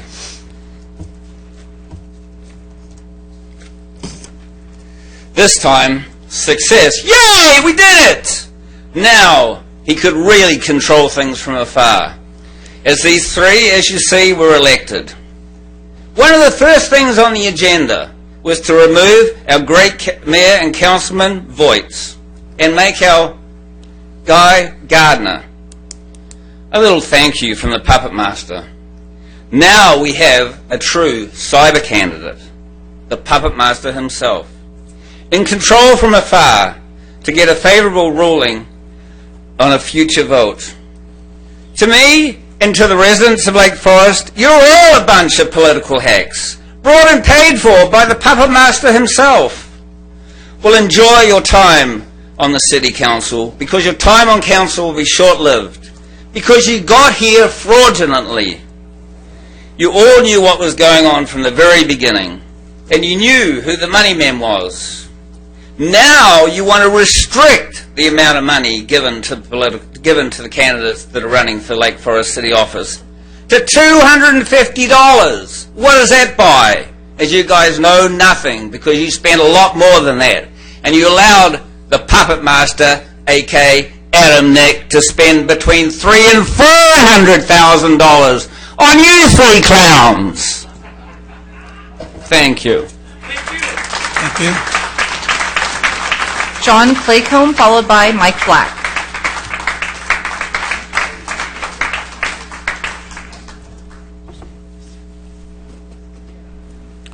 I'll be a little more quieter than that. Welcome. As we spoke about the behavior when I did in public comments, now I want to speak directly with the censor. When Martin Henderson came up earlier, he respected everybody here. Every single one of you did not yell at anybody, spoke calmly, like most everybody here has. We did not witness that when he was up and came right up front and told Scott that basically him be nice to everybody that talks, regardless of what side he was on. That was not appropriate, and he was politicizing this. I've met Scott many times, have not necessarily sat down a lot, but we have kids in AYSO, so we've talked. He's always been nice. If that's politicizing or not, maybe it's just him being a nice guy.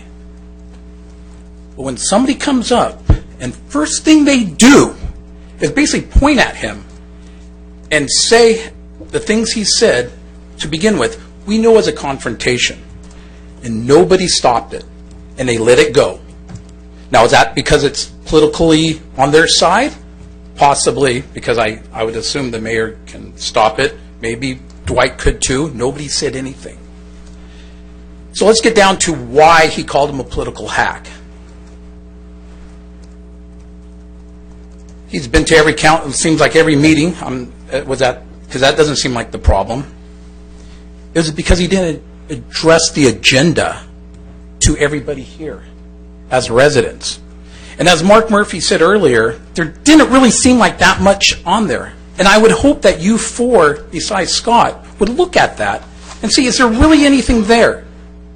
He got attacked. As a human being, we should all, regardless of what side we're on, based on the council, we should have empathy for him, that when somebody gets attacked, you say something. And I'll end this with basically why we're here, because he called him a paid hack. Seems like he's a hack. We don't know if he got paid. But if I pointed to anybody up there and I said, you know what, you're a stupid jackass, and then you pulled out your PhD, your 1600 score on your SAT, I go, okay, you're not stupid. But guess what? You're still a jackass. And that's still bad. Nobody wants that. But if it's true, you got to live with it. So I asked the council, regardless of how you feel about Scott, this is not fair, and it could happen to any of you guys. So let's bring it together. Let's forget about what side you vote on, the old Gang of Three or the new Gang of Three, and let's actually come together on this vote and respect what happens, because you guys do a tough job. Time's up. Thank you. So, council, please do the right thing and don't let this get through. Mike Black, followed by Martin Henderson.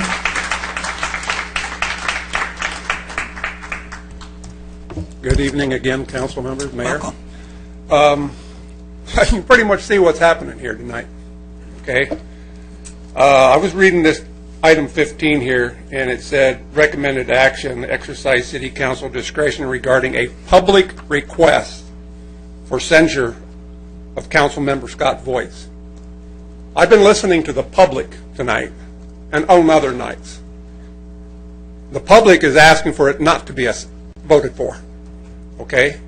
The public is asking for you, as many people said here tonight, grow up, stop acting like children, move on, start working on the benefit of the city, stop calling our police chief a liar. Just because you don't remember saying it, Mayor, doesn't mean it didn't happen. There's those of us that heard you say it. Okay? You can't do that. You got to respect the man, respect what he does, respect what he does for our city. Okay? And what somebody else said here a little bit ago about the Gang of Three, the night that you took office, Mayor, I commented on the Gang of Three, and as soon as you took that chair, you commented to me, and you looked right at me, and you said, well, now we have a Gang of Five. I thought, when you said that, I thought, well, yeah, that could be a good thing. I hope it's true. I hope the Gang of Five is looking out for our benefit, what's best for us. But as a couple of people have stated here tonight, that's not the case. It's just a new Gang of Three. A new Gang of Three. I read a quote about a week ago, and I can't quote it exactly because I meant to write it down, but it was by Confucius. Confucius says, do not wish or impose upon others what you wouldn't wish for yourself. So when you come to vote tonight, put yourself in Scott Voight's seat. Put yourself in his position. He exercised his First Amendment right that night, and he defended himself, which I think we all have a right to do. You all have the First Amendment right, not just those of us out here talking to you. So when it comes time to make that vote tonight, you know, I mentioned earlier to Mr. Cagley, I said, when I spoke earlier today, I said that the last meeting you said that the censoring was something you have to take serious, and you have to do it because you received a complaint from a citizen. A citizen. Take into consideration all of these citizens that have come up here and spoke tonight and on other nights in favor of Scott Voight's. And when you go to make your vote tonight, think about those citizens. Don't think about Martin Henderson. Don't think about Adam Nick. Think about what the people of Lake Forest want. The people here tonight have spoken. Okay? But it's just like the townhouses I told you about before. Have you already picked the color of paint before you asked us what color we wanted it? I hope not. Thank you. Thank you. Martin Henderson.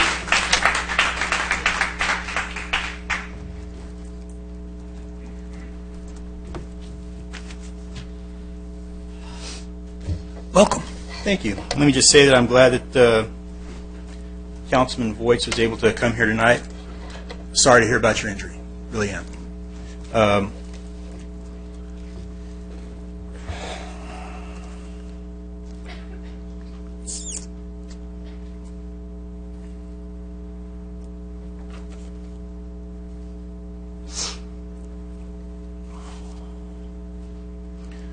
One of the most important things you can do is uphold this office. I'm going to quote something that Scott Voight said. He says, "There are those in the audience who won't trust me no matter what I say, so they're not people who have an inclination to be on our side and don't want to see the truth before them. I'm an elected official for the city of Lake Forest and take my role as an elected official and the mayor very seriously." You said that. Yeah. Okay. Which means that everything that comes out of your mouth needs to be true. This time, it wasn't. And in fact, there are other times that it wasn't. And in fact, there are other times when you did things that were very unbecoming of a council person. In fact, there are rules for these 4 people, but they don't apply to you.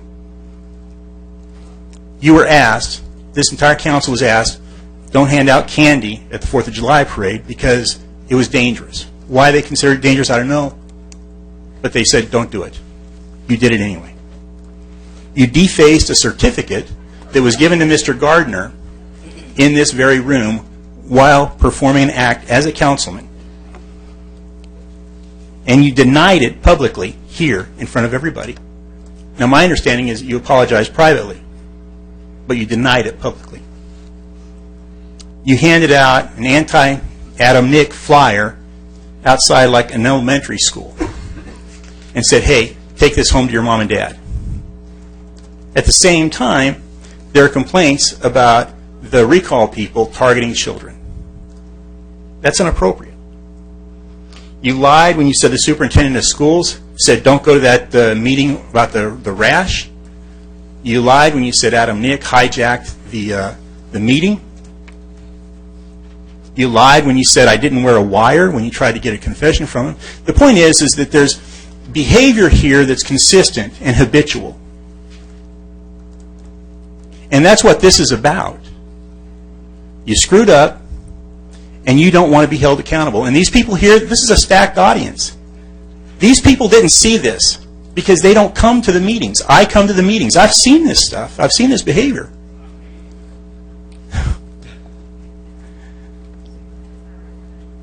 Yeah. Yeah. My voice matters. Time's up. Thank you. We've had no further requests. Oh, but I believe Facebook has.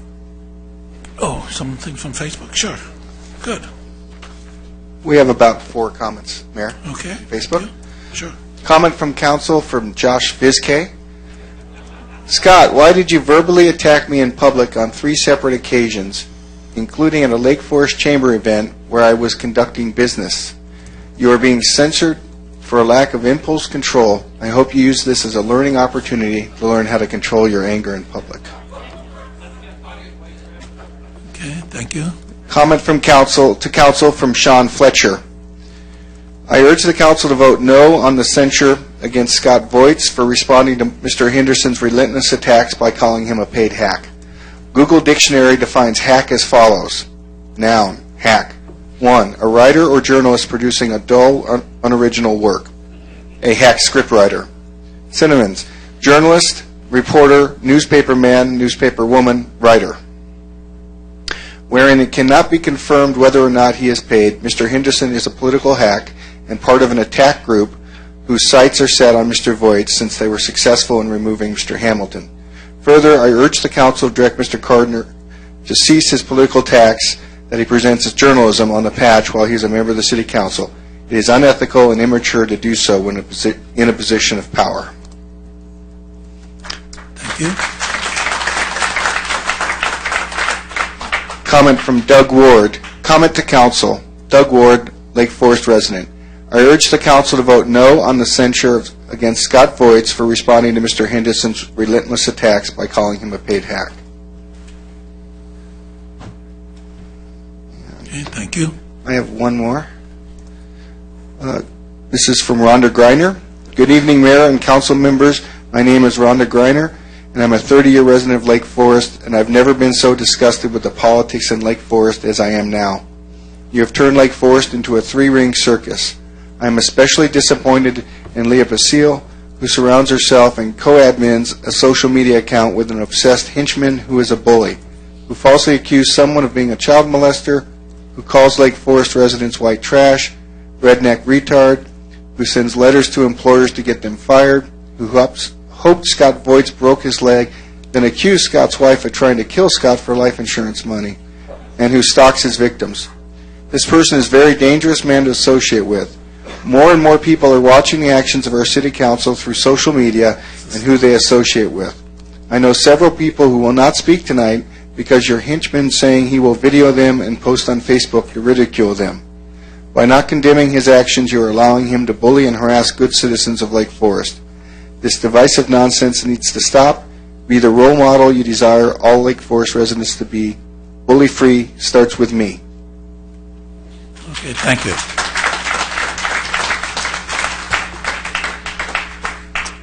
All right, as we begin the discussion, perhaps I'll ask the city attorney to give us a brief outline of what we're doing and how we should proceed. Thank you, Mr. Mayor, council members. The most important and initial issue is that this is not a censure hearing tonight. This is a consensus item brought by the council to discuss whether or not to proceed with a censure hearing. A censure hearing is a noticed hearing where the individual potentially being censured is entitled to due process. That due process includes mailed notice to his or her address. A censure, if and when that goes forward, must take place in open session.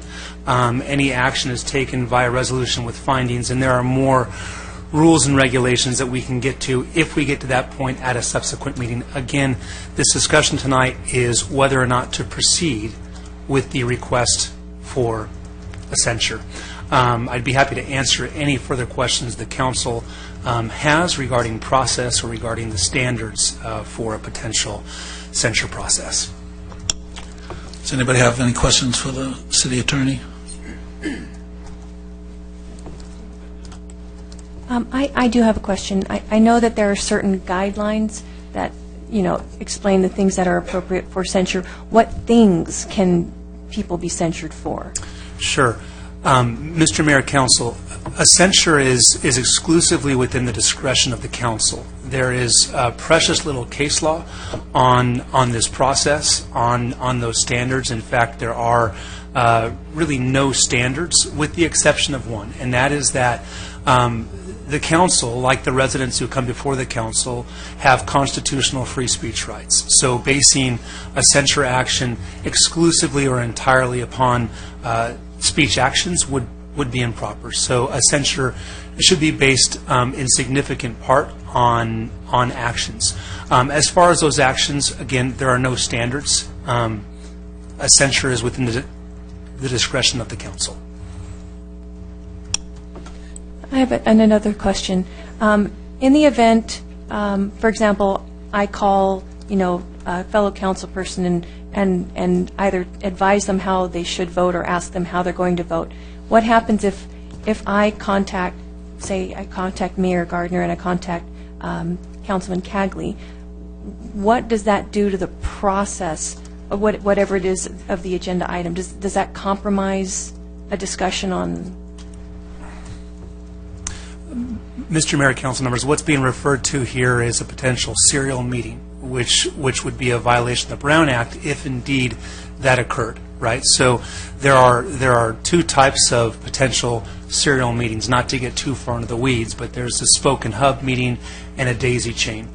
Your example would be a daisy chain, where councilperson A speaks with B, B speaks with C, and C speaks with D.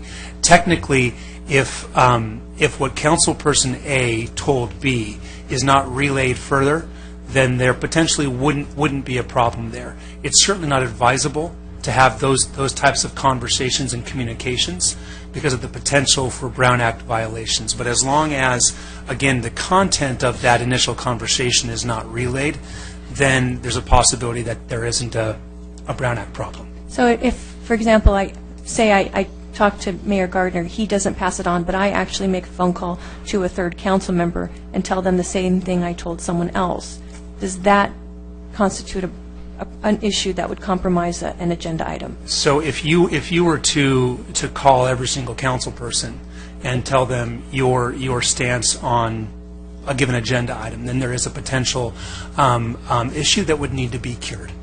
Okay, because I'm actually concerned before we continue with the process. I want to ask if anyone here, because I want to make sure this is done properly, has anyone here on the council had a conversation with Councilman Voights regarding the censure? No. Okay. Councilman Cagley, have you had a conversation? I spoke with the attorney. Mr. Voights did call me. I said I would not discuss the issue, that I recommended he apologize from the dais, and that's all I said. Councilman Robinson, did you have a conversation? He's expressed his desire not to be censured, but I haven't responded in any way. I've just listened to what he told me. Okay, and I had the same conversation where I said I wouldn't discuss it, but he did call me and advocate to not be censured. So I'm presenting that to you. Can you tell me what to do? Those same sentiments have been expressed in public on the dais a number of times.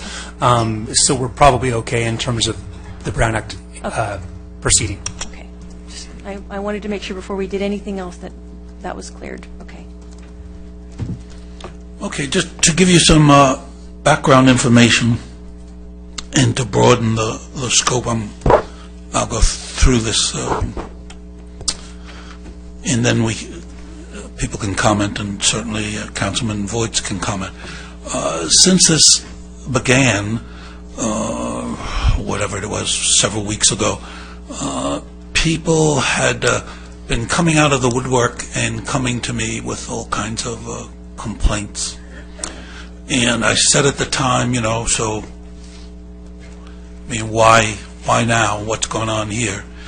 And they all, interestingly enough, had a common theme. One was they feared retaliation, and secondly, they said they felt that on the prior council that had Andrew Hamilton, they really wouldn't get a hearing.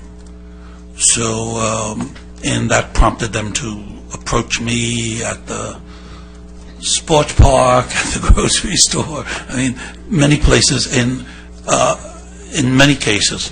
So I had a discussion with the city manager and the city attorney, and I said, well, we have before us publicly the Martin Henderson issue, but I have 9 more issues that have come up in that time. And so how should we deal with that? Are we going to have a censure meeting of the week, and now we'll talk about this, and et cetera, and drag that on? Or should we just bring it all up at the same meeting and deal with the entire issue and then resolve it one way or the other?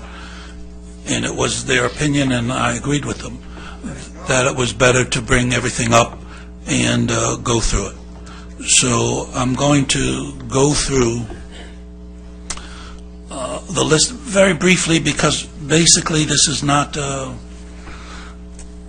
this is just to decide, is there enough material to go on for a more extensive discussion. But I will do enough to give you some idea, and for the benefit of the council, I put that on your, it's a 3-page document on your papers.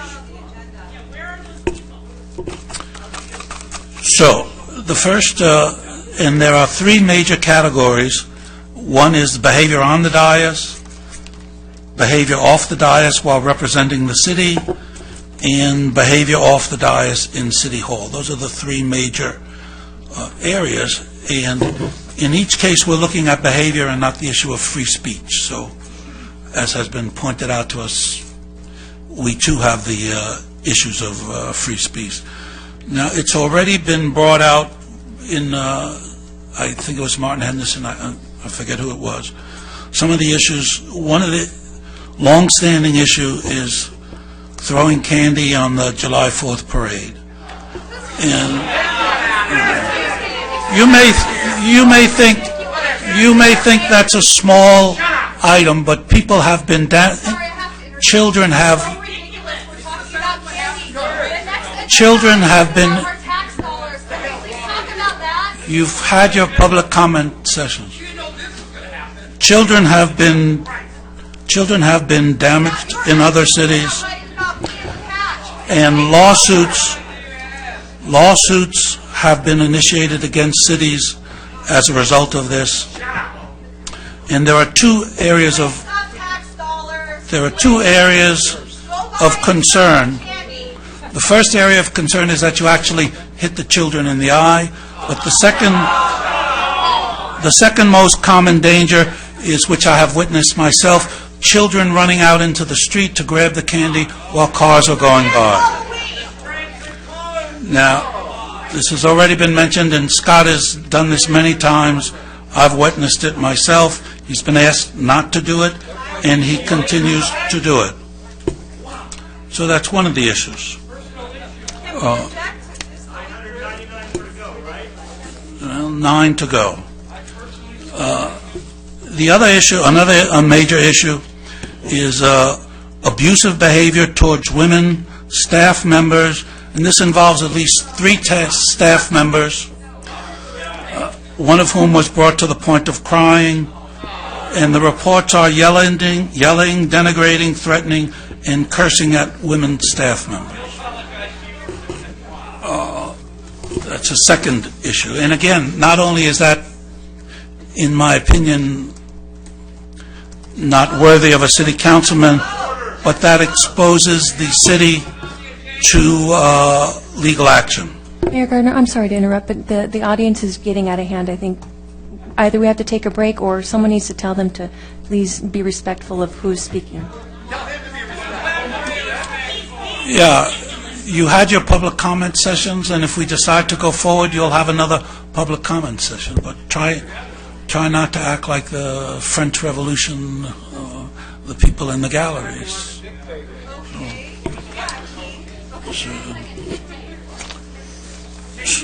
So another issue, Mr. Henderson brought up the issue of Mr. Voigt's skipping out on vector control and not reporting on vector control. In fact, Scott Voigt has been on the TCA for over 3 years, and we haven't gotten a single report from the TCA. Now, the TCA is in such turmoil that, honestly, a week doesn't go by when somebody from the TCA isn't trying to lobby me one way or the other. So that reinforces the idea of dereliction of duty, which is what Mr. Henderson got at previously. Yeah. In addition, Mr. Henderson brought up the issue of lying, and on the attachment there's a whole series of extra lists of lying. Are you hearing the people? These are all people who spoke to me. Oh, Martin Henderson, Martin Henderson, Martin Henderson, and Martin Henderson.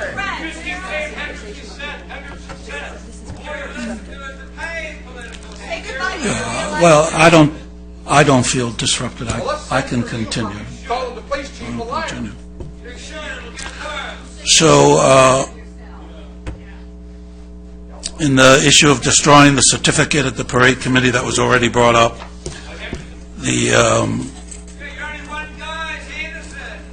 and then campaigning at city events during the ribbon cutting at the Seas Candy and while at the senior lunch at the City Hall.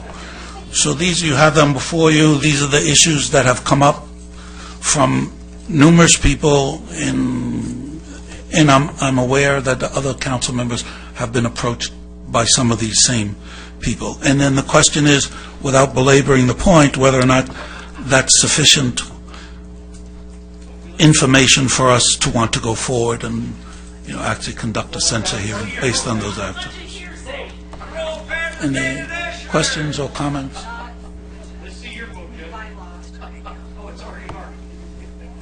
Questions or comments? A couple of comments, Your Honor.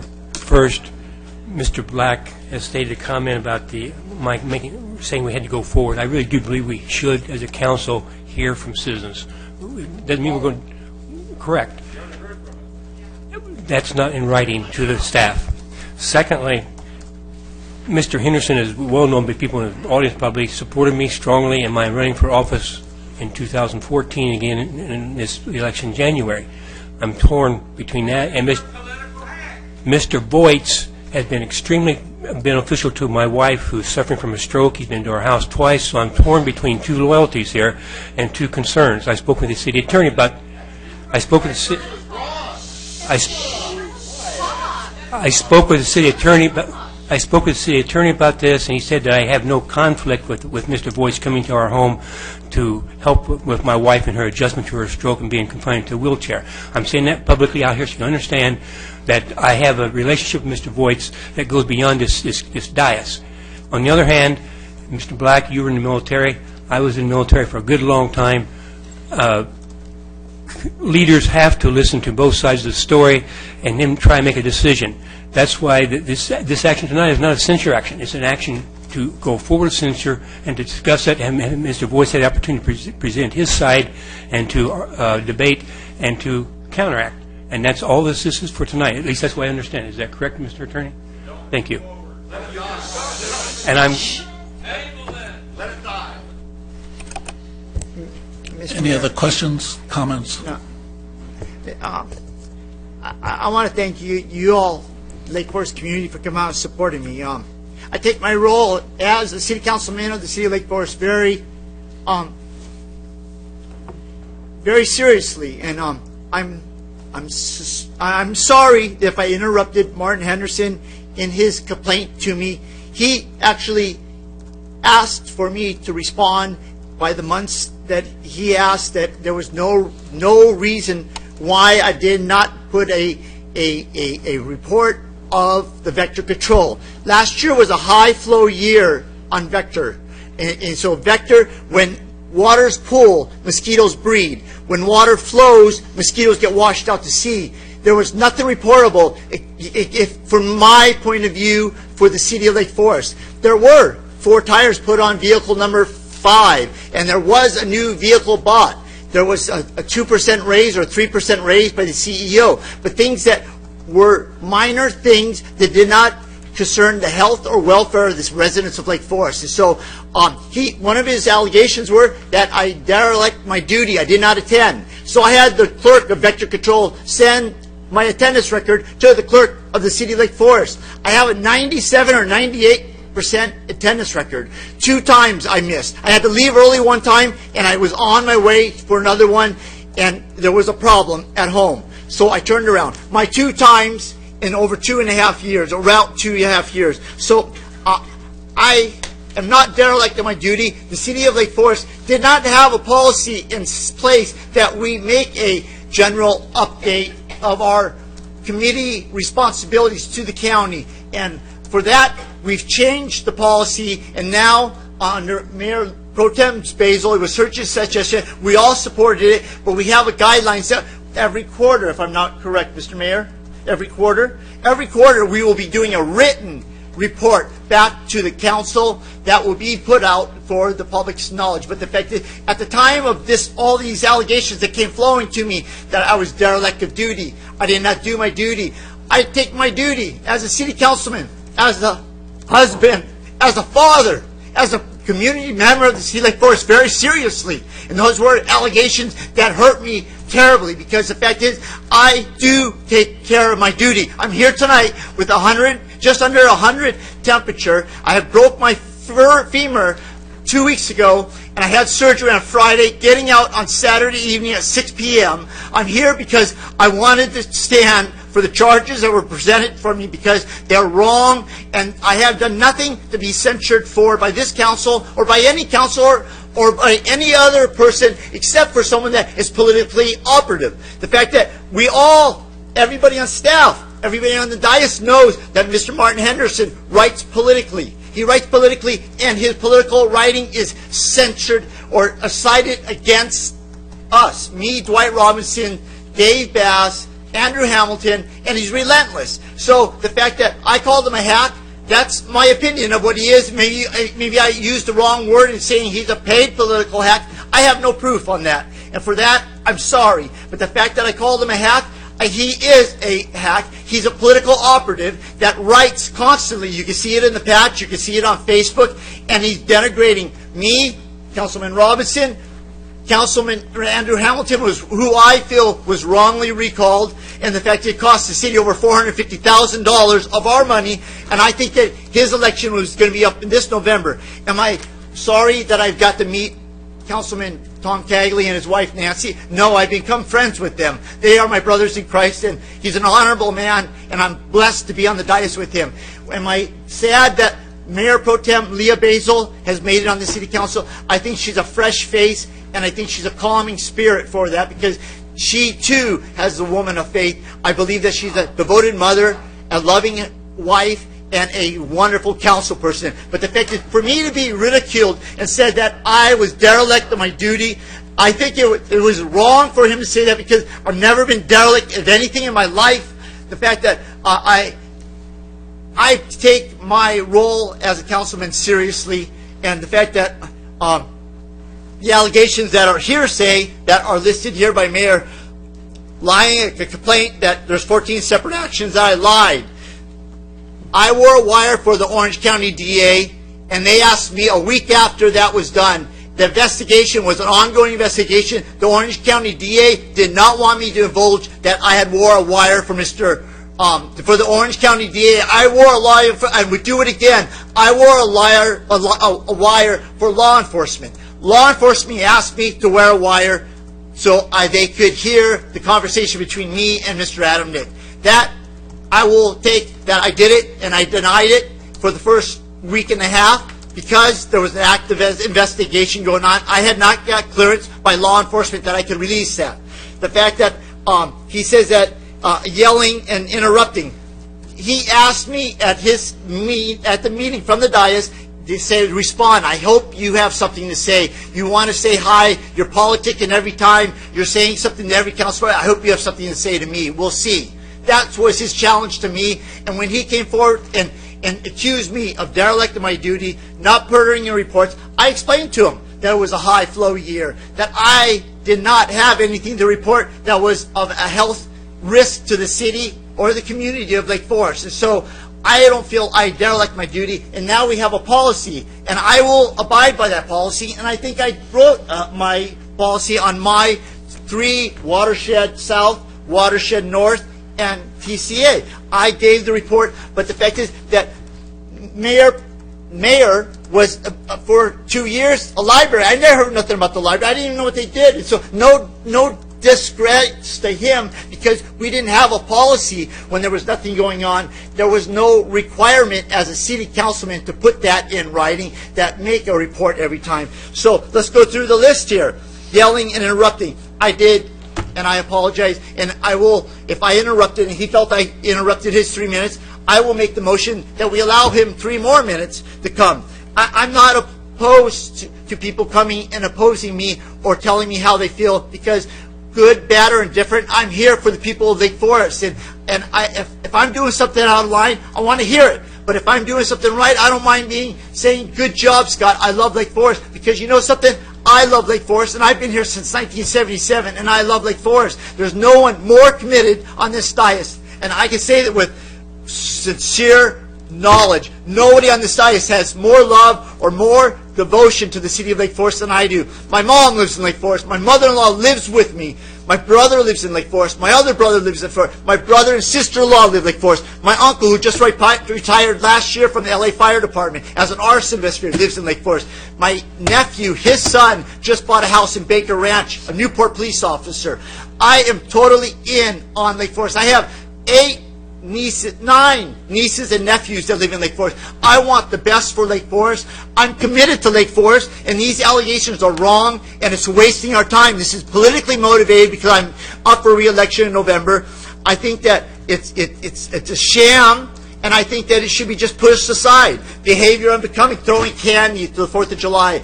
I take candy to the 4th of July parade, and I throw some when I see friends that I know, but then they drop me off at the top of the hill, and guess what? I roll down the route, and I pass out candy to the kids because I limit my throwing to the sideline to the kids that I know. But I will roll down backwards, come against the traffic when they drop me off at the top of Serrano and whatever that street is. I drop off there, and I pass out candy all the way back down the parade route. So I have nothing danger of children running into the street picking up candy, going for years. They asked stop to refuse. I said, you know, he says, I skipped out my vector control after roll call. I, one time, got called. My shepherd, who was a puppy, 6-month-old, and I love my animals, had gotten out. My wife couldn't find the gardener left the damn gate open. I'm sorry, but he left the gate open. My dog was out, and I was panicking because he's part of my family, and we couldn't find him. I raced home, like you know how. I was flying that day. And secure our streets. Press conference at the Mission Viejo, SAC said, at the secure our schools press conference. Mrs. Deb Rose, I got called the night before a press conference. They didn't have contact information for Mr. Mayor Jim Gardner. They said, we need someone for Lake Forest, and they were still trying to get hold of. I said, we'll make sure Mayor gets invited. That was a request made from outside source. I was there, and I had did not get acknowledged as mayor. Was Ms. Deborah Rose, was I acknowledged as mayor or council member? I'm sorry, Scott, I don't know. You said I was acknowledged. It's on the literature. Council member, Voights. I'm sorry, I don't have a copy of that in front of me. Okay. Wore a T-shirt, mayor T-shirt, on a citywide home. I have T-shirts that I passed out in 2015 that say, God Bless America, Mayor Scott Voights. I still wear my God Bless America shirt, and it does say mayor on it. And if that's a request by the council, I'll fail. I have no problem. I paid for them, bought them the year I was the mayor, and I passed them out to my friends and family. Some of them are still wearing them. I still wear it, but it wasn't saying that I'm mayor. It just says the quote, God Bless America, has an American flag on it, and it says Scott Voights, Mayor, Lake Forest. So it's not a campaign shirt, it's a God Bless America shirt, okay? Rolling it up and down the streets on the 4th of July parade. That was me passing out candy, guys. I was rolling in front of the camera, I guess, and it caused problems, but it was I got asked after I rolled past it that I was in the shot. I apologized and kept rolling. Campaigning at city events. I don't campaign. As a council member, I'm always shaking hands and kissing babies. I guess that's what we're supposed to do as politicians. And the fact is, Mayor Gardner's a champion at that. The fact that the Mayor Minute was running around with staff behind it. It's the fact that I wasn't campaigning, so I don't know what they're coming up with this behavior off the dais. Abusive women towards women. Abusive behavior towards women. I don't know when I've ever been abusive. Maybe I've said bad things to my wife at times or yelled at my daughter, but the fact is that I don't treat anybody with disrespect. I love everybody, and I want to be friends with everybody. I want to be friends with Mayor Gardner. I want to be friends with Tom Cagley and his wife Nancy. I treasure my friendship with Mayor Pro Tem Leah Basil, and the fact is I think these allegations against me are politically motivated because I have an election in November. And so I don't know what else to say except that if I disrespected him and interrupted him 3 minutes, I'm sorry that I interrupted him, but he asked for my response. Other than that, I have done nothing wrong that deserves censorship.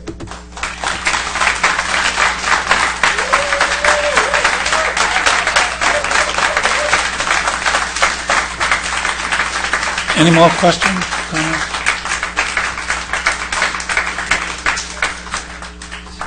Yeah, first of all, I'm curious how we got to this point tonight. I want to try to understand it again because the allegations today are different than when the item was agendized. So I believe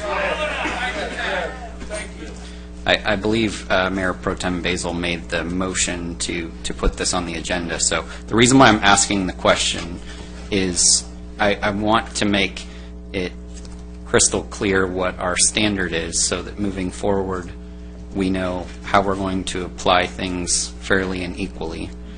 Because as I mentioned that night, I think some of the allegations that had been made we're all in violation of. And so I want to know where the standard is, and then I may make a motion, depending on where we go tonight, that at a future meeting there's a discussion about censuring all 5 of us. So I'm just curious where the standard is to start with. Yeah, just to answer your question, which is how I began, because all these other things came up, then I talked to, the city manager. What's the best way to do this? Are we going to have a parade committee censure meeting, abusive behavior towards women staff censure meeting, impersonating the mayors? In other words, there were so many things.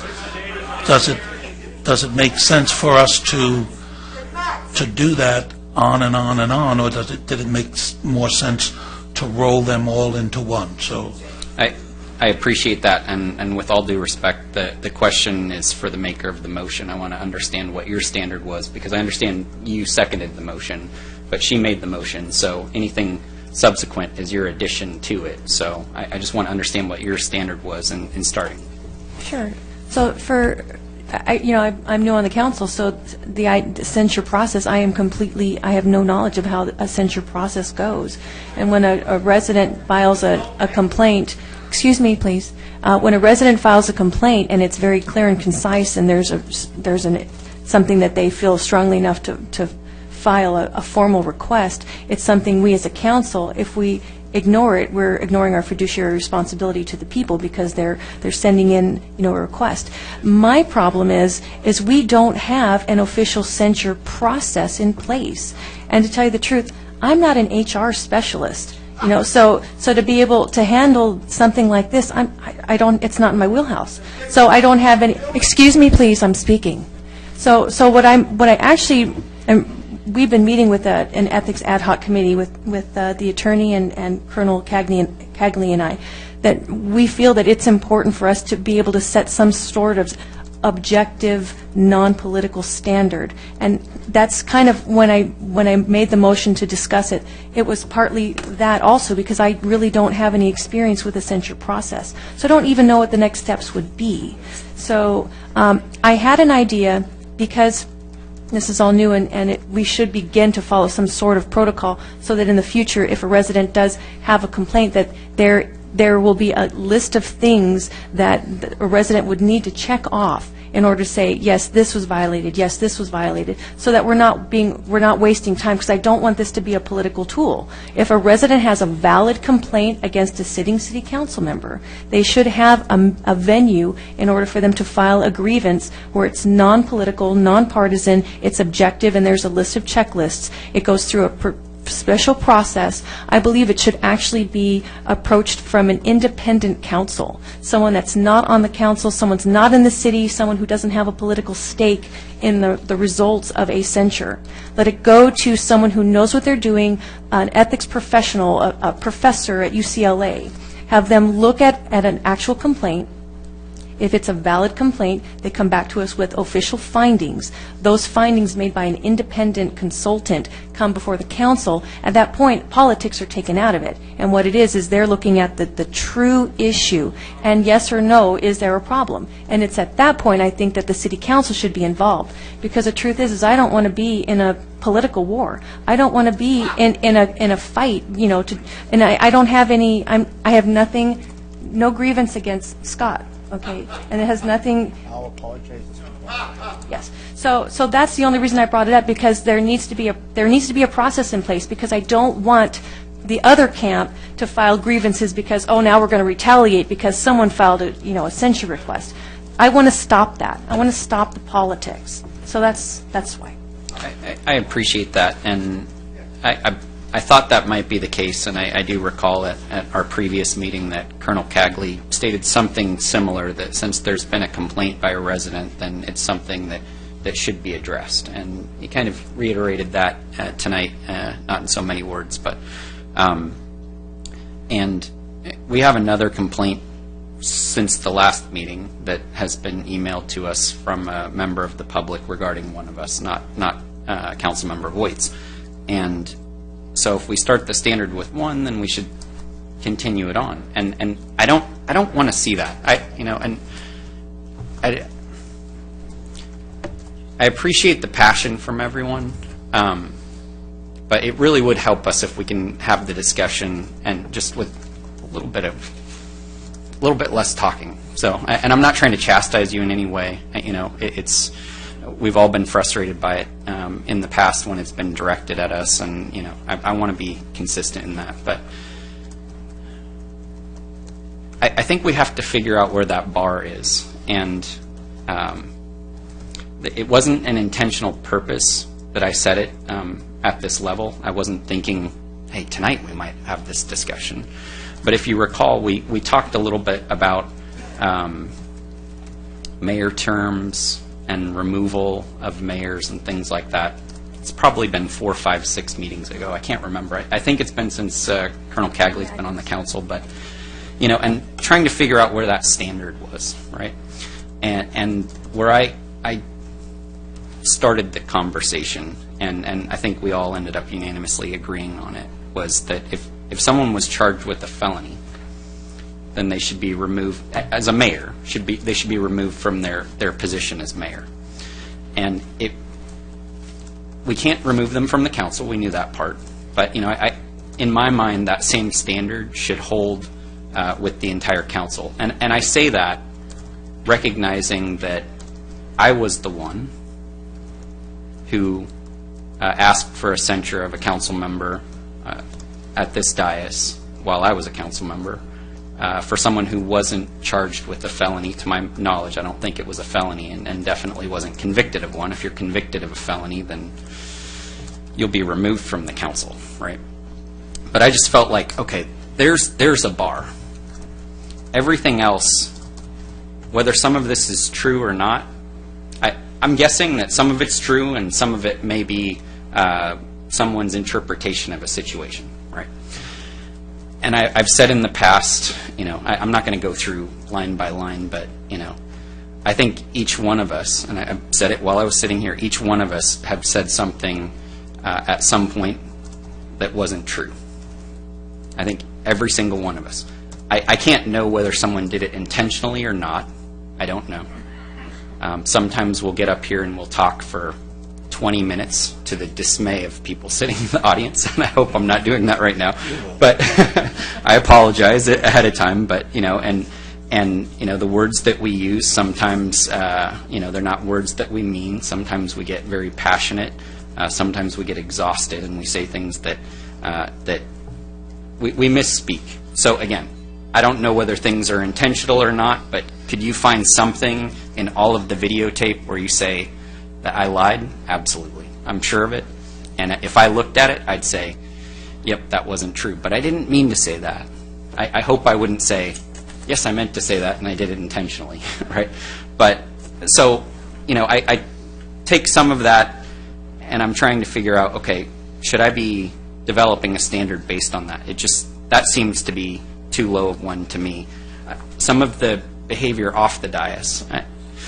I've talked to the city attorney recently about my own concerns about my own attendance at things and why I stopped attending. And those are basically the park meetings. And I've stopped attending because I'm concerned about Brown Act violations, right? And even when we're not talking, and I know there's varying opinions about this, right?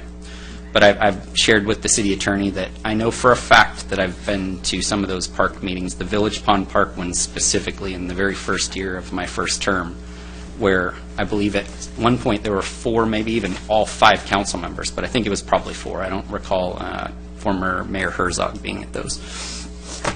And so the staff has said before that they would prefer that we don't attend some of those park meetings for this very reason, right? And some of us continue to go to those. I kind of compare that to... Could ask you to stay on the topic. You're Well, beginning to stray. What I'm talking about here is so maybe Councilmember Voights has been asked not to throw candy, but he's done it. Well, some of us have been asked not to attend park meetings, but we choose to do it. It's not a hard and fast rule. It's just something that's been strongly recommended. Now, if we have rules that people are clearly violating, right, then that's a different story. So, again, I'm not trying to respond to everything. I feel like the bar is very low, okay? And if we set the bar at that level, I think we're going to end up having tons and tons and tons of censure meetings. Because a member of the public requests one, if we're going to be consistent, we should continue to do it. And, with all the frustration that has occurred over the last couple of years from one side or another, one faction or another, this city's in pretty darn good shape. Okay? With all the turmoil that's occurred with whoever the five are that are sitting up here, the staff is doing a fantastic job. The city's in a better financial state than it's been in a long time. I believe that we're the first city. Once again. Well, I apologize, but what I'm trying to get at is, we can sit up here and level accusations at one another.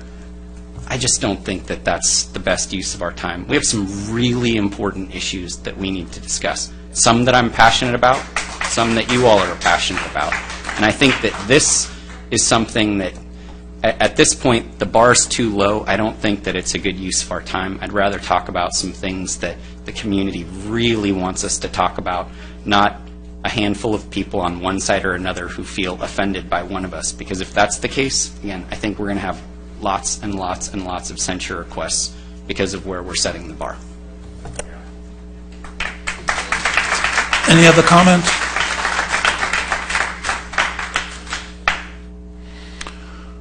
All right, then, what do we do now? We make a motion to proceed or not? Okay. All right, well, again, there's other things, I agree with you completely, there's other things I'd rather be talking about or doing. On the other hand, there are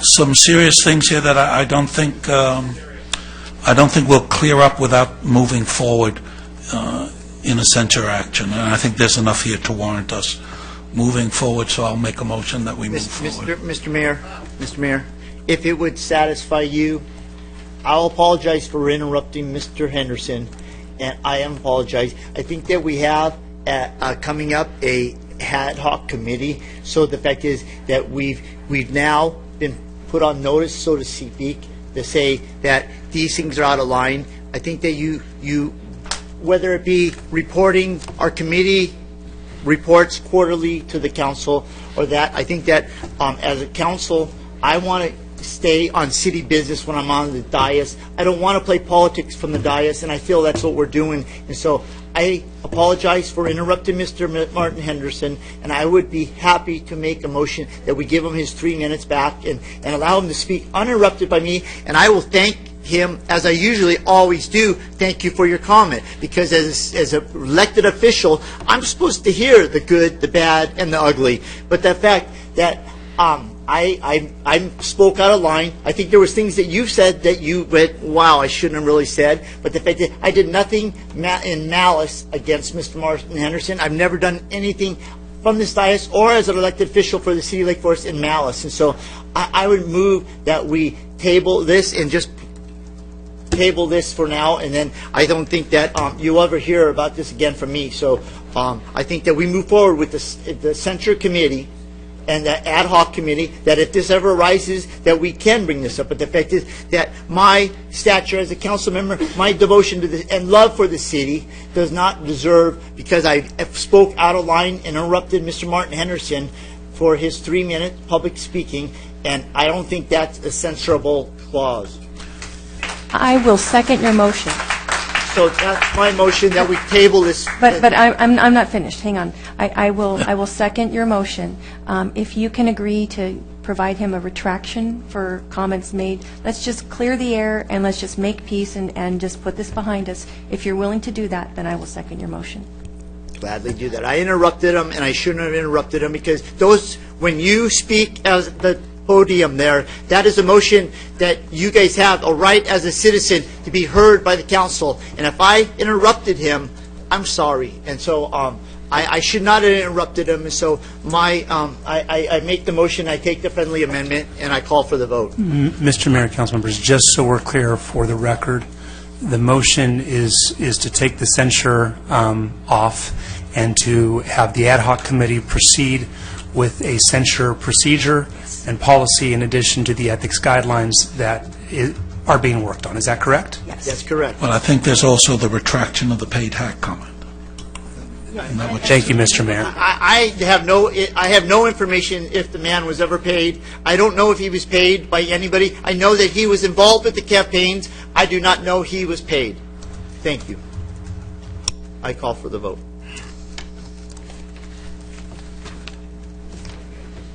Do you want to read the motion again? Colonel Cadley's not exactly sure what we're voting on. The motion is to remove the censure from the table and have the ad hoc committee create censure procedure and for Scott to issue a retraction regarding the paid hack comment. Okay, I support that.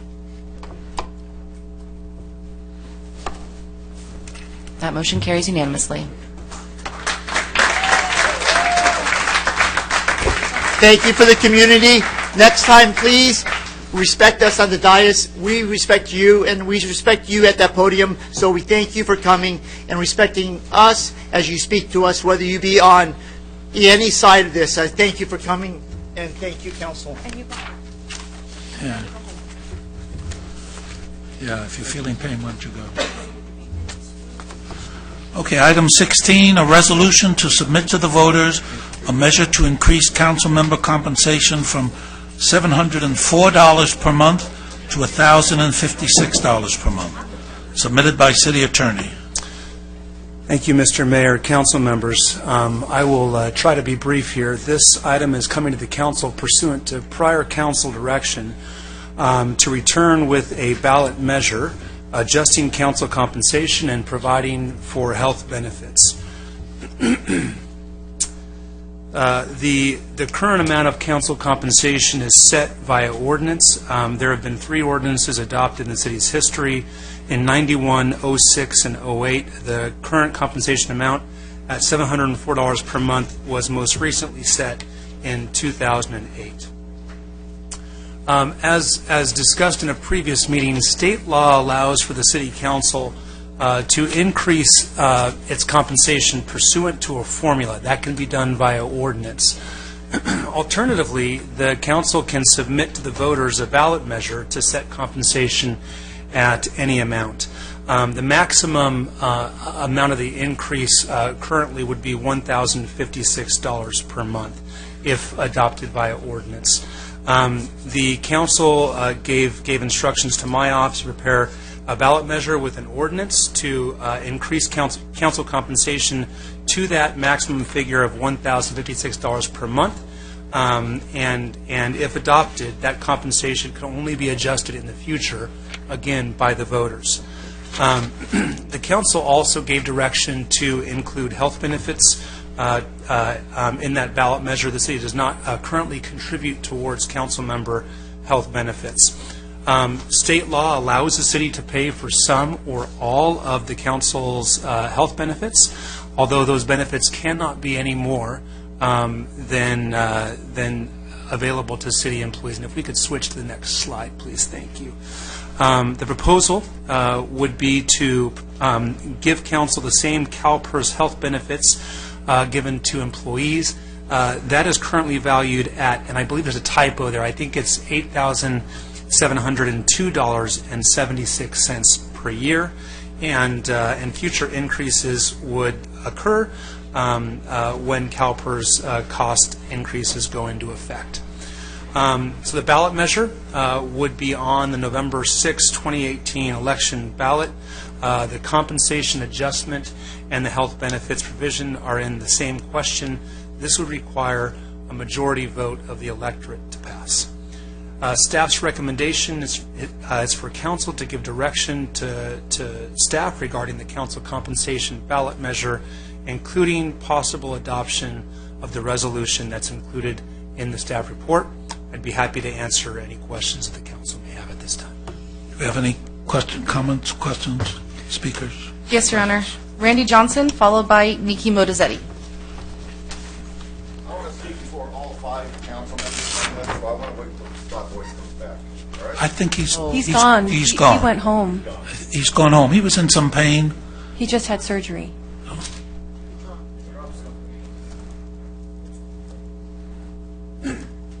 You know, he needs to hear this too, okay? It's an insult to me and all taxpayers of Lake Forest for you guys to even want to put this on the ballot. Gardner and Basil, you're the ones who are really behind this. You voted yay on this when Robinson and Cagley voted no, and then cowardly over here, Voights, abstained, okay? You don't deserve a pay raise. And it's not just $1,056. It's $1,782 in compensation to include your health care benefits every month. That's a 153% increase over what you're receiving right now. That's absolutely ludicrous based upon the behavior that you have exhibited. You don't even know how to motion a censor hearing, and you expect a pay raise? You've only been on the council for, what, a year? Leah? What is this? And you know, I did some research on this. Could you please try not to yell? You want $1,056. Aliso Viejo, $520. Dana Point, $718. Garden Grove, $486. Irvine, $880. Laguna Beach, $752. Laguna Hills, $623. Laguna Niguel, $400. Mission Viejo, $1,000. Orange, nothing. They don't get any salary at all. Rancho Margarita, $463, San Clemente, $400, San Juan Capistrano, $300, Tustin, $0. They get nothing at all, okay? And so you're going to be at the top of the hill when it comes to salary. Who do you think you are? Gardner, you're the richest man in the room. That's what you told us. Why do you need a pay raise? You spent $30,000 on the first recall of your own money. Why do you need a pay raise, sir? Why do you need all this money? You know, and why do you need health care benefits for a full-time employee? You're part-time employees. What do you work, 40 hours a month or something like that? On average, it's 170 hours a month for a full-time worker. Why do you deserve full-time benefits for your health care? This is absolutely ridiculous. And, I mean, you're so embarrassing. You've embarrassed the city on taking our votes away from us. You've embarrassed the city now on this pay raise situation. Kill this. Make it go away. When you start behaving like council people, we'll consider a pay raise. Not before that time. You don't deserve it. It doesn't even deserve to be on the ballot. It will cost us $8,500 to do this. Okay? And you're a fiscal conservative, Gardner? My foot you are. Thank you for your comments. Nikki Modizzetti, followed by Jim Reichert. Welcome. Hello again, everyone, and hello, fellow residents. All right, I'm going to give a math, economics, and history lesson all rolled into one, so you're welcome on this one. So I remember a time where city councils were largely volunteer positions. So what did that mean? That meant that mostly altruistic people who cared about their city would run for city council and be in those positions. That's no longer the case, as we have clearly exhibited in item number 15 with all the muckery going around here. Now you're asking for a pay increase, and a little bit of history on that. I'm not in support of a pay increase, maybe to match Irvine at $880, but certainly not anything more than that, and certainly not CalPERS. So I actually, here's a little inside ball, had a conversation with John Chang, who's the California State Treasurer, and he said that in order for, there's a $30 billion, yes with a B, pension gap on CalPERS, okay? Meaning the taxpayers will eventually, by 2025, need to foot that bill. That's not that far away, folks. So And I really need to educate everyone on this because economics is extremely important to us at the end of the day, okay? It affects a lot of other things. So, okay, John's saying that the only way that CalPERS can cover that gap is if the market and basically the funds that CalPERS has invested in performs at a 15 to 16% rate of return. And if you follow the market, that's very difficult to achieve. The best money market managers make a 5 to 7%. So, hey, we have another problem here, right, Houston? So, okay, so the California State Treasurer is telling us, yeah, I think we can do that. That's a lie. Just like how they actually started CalPERS was a lie. The taxpayer didn't even have a choice. It was done by a board in a closed room session. So, League of Cities, February 2nd, 2018, had said that this is actually a crisis. In 2024, cities will end up paying a total of at least 18% of their general fund on pensions. So that's essentially the CalPERS fund that you are electing or wanting to put on the ballot. And I just think that's unethical, especially like if the markets go down, which, I mean, given the fluctuations that we're getting now, they will go down. And that's going to hurt the city, and that's going to hurt our bottom line and what we've worked so hard for, to have a fiscally conservative city. So I just really invoke that you kind of really pay attention to the market. And actually CalPERS is like totally corrupt and totally a mess, and actually a lot of cities are having to get out of it because they can't afford to pay their employees. So Thank you for your comments. Jim Reichert, followed by Kristen Eldred. Well, for what it's worth, we have no pension obligation in the city. Hi, Jim Reichert, 31-year Lake Forest resident. You guys have taken a lot of heat tonight. I'm going to give you a compliment. Thank you. Last meeting, you approved the right turn lane on Bake Parkway. Thank you. And thousands of people every day are going to say thank you for doing that. So I'm going to come back to traffic after the next comment. So I don't understand this whole thing. Is there somebody up there that thinks you need more money? Why? I don't think any of you need more money. Why are we doing this? I don't understand the whole thing. I don't understand the details. $64,000 in increased expenses? $8,500 just to put it on the ballot? I guarantee you, if you put this on the ballot, it's going to lose. And I'm going to help it lose. Because that's wrong. I don't think anybody here needs that, and I certainly don't think any of you need medical benefits. I just don't understand. Why are you doing this? So I say, please don't. Just forget this whole thing. If you want to raise it $25 to pay for gas or something that you use, okay. Don't do this. This is crazy. Don't put it on the ballot. If you got $64,000 to spend, I got about 25 traffic improvements I can recommend for that much money that'll benefit everybody in this room. Thank you. Don't do it. Thank you. Welcome. Hello. First, I'm not going to yell at you. I'm going to speak with you in calm and measured tones, because I believe that if we want our public servants to be civil, we should also act civilly with them. So with that, I'm going to give you my comment. I would ask that you would please consider removing health care benefits as part of the compensation for city council members. While the city council members have the option to spend as many hours or even more hours than a regular job, it should not be considered an occupation that confers benefits such as health care. I believe the intention of keeping compensation low for city council positions is to underline the fact that it is a position of service to one's community, and it is not the source of one's livelihood. Opening the door to having taxpayers pay the health care for 5 council members is not a good idea, especially in view of ever-escalating health care costs. Our initial figure of $43,563 and change is guaranteed to go up. Further, this adds an additional administration piece for city staff in that they have to manage the turnover of the city council and potential need for COBRA or other options when those health care benefits end. So please reconsider the unnecessary and expensive benefit that's being put here today. Thank you. Thank you. Bob Holtzclaw.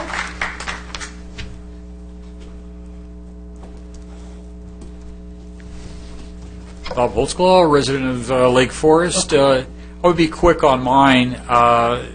Quite frankly, I think we should just table this.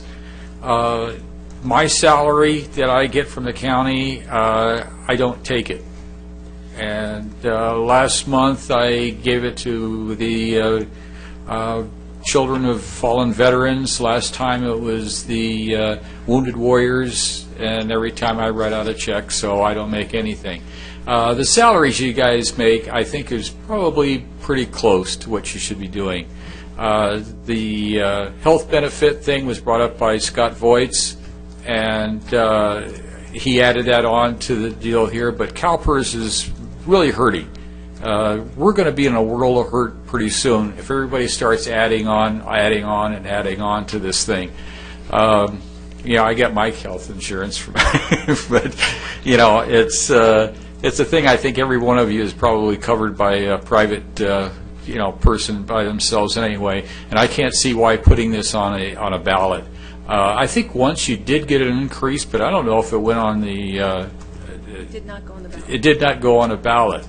And quite frankly, I know you guys take a lot of heat up here, and sometimes maybe you're underpaid. But personally, I think we should table this for right now. Thank you. Okay, thank you. We have no further requests from the public. Mayor Gardner, may I?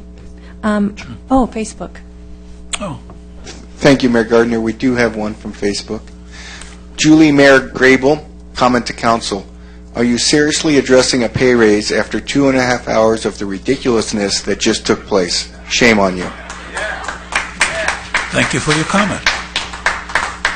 If I may, I kind of felt all along that putting it on the ballot, putting it forward this way, it didn't sound like a good idea to me, and I particularly didn't like the benefits portion. So I'm actually going to make a motion. Let's just cut to the chase. Make a motion that we scrap this. I don't want this on the ballot. I don't want to discuss it right now. I'll second it.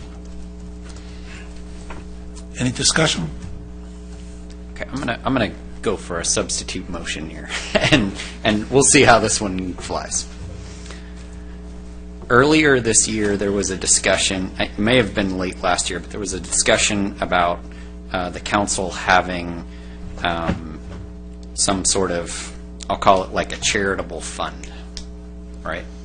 So for charities that you want to support in town, there'd be some way of doing that. I forget how it was termed, but I think the staff recalls what I'm thinking about. Based on Mr. Holtzclaw's comments that he made, I'm in full agreement with that kind of philosophy, something that I've done since the beginning. One of our former council members mentioned on numerous occasions how he never took any pay. For approximately the first 3 or 4 months of my first term, I didn't take any pay, and my wife said, well, why don't you take it and just donate it to charities in Lake Forest? So that's essentially what I've done.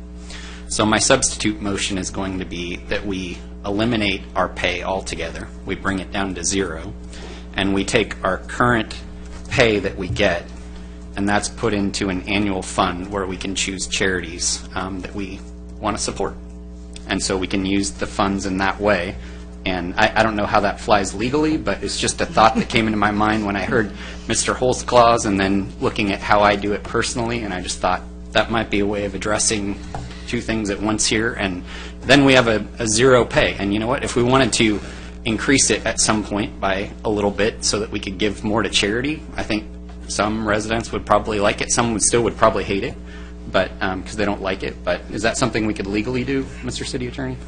Mr. Mayor, Council, the council has the discretion to set its pay anywhere from 0 to, at this point, $1,056. If the council wanted to eliminate pay, we could certainly do that, and wanted to take that pay and give it to charities. The only issue would be a potential gift issue, but I think if the charities were serving the purposes of the city, we would likely be okay.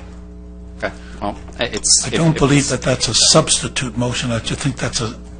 I'm not talking another about motion. doing it personally. I'm just saying a substitute motion that we bring the pay down to 0 and No, shift I'm the just saying dollars your to- substitute motion seems to be an entirely different motion than the motion to remove it. That's a substitute motion. Well, It's not an amended motion. It's not a friendly amendment. He's making a different motion. So I'm looking for a second. Oh, I like your idea. It makes sense why you're saying it, but I do believe that the council member should be able to make that personal decision themselves. So, whether they're receiving a compensation and former councilman decided he didn't want it, I think that we should leave that to the decision of each individual council member. And you have made that great decision to donate, and that's wonderful. But, that may not be the case, the ability for everyone to be able to do that. Some people actually might need the money for whatever reason. So I don't support your motion, but I appreciate it, and I think it's wonderful to give your money to charity. That's very noble.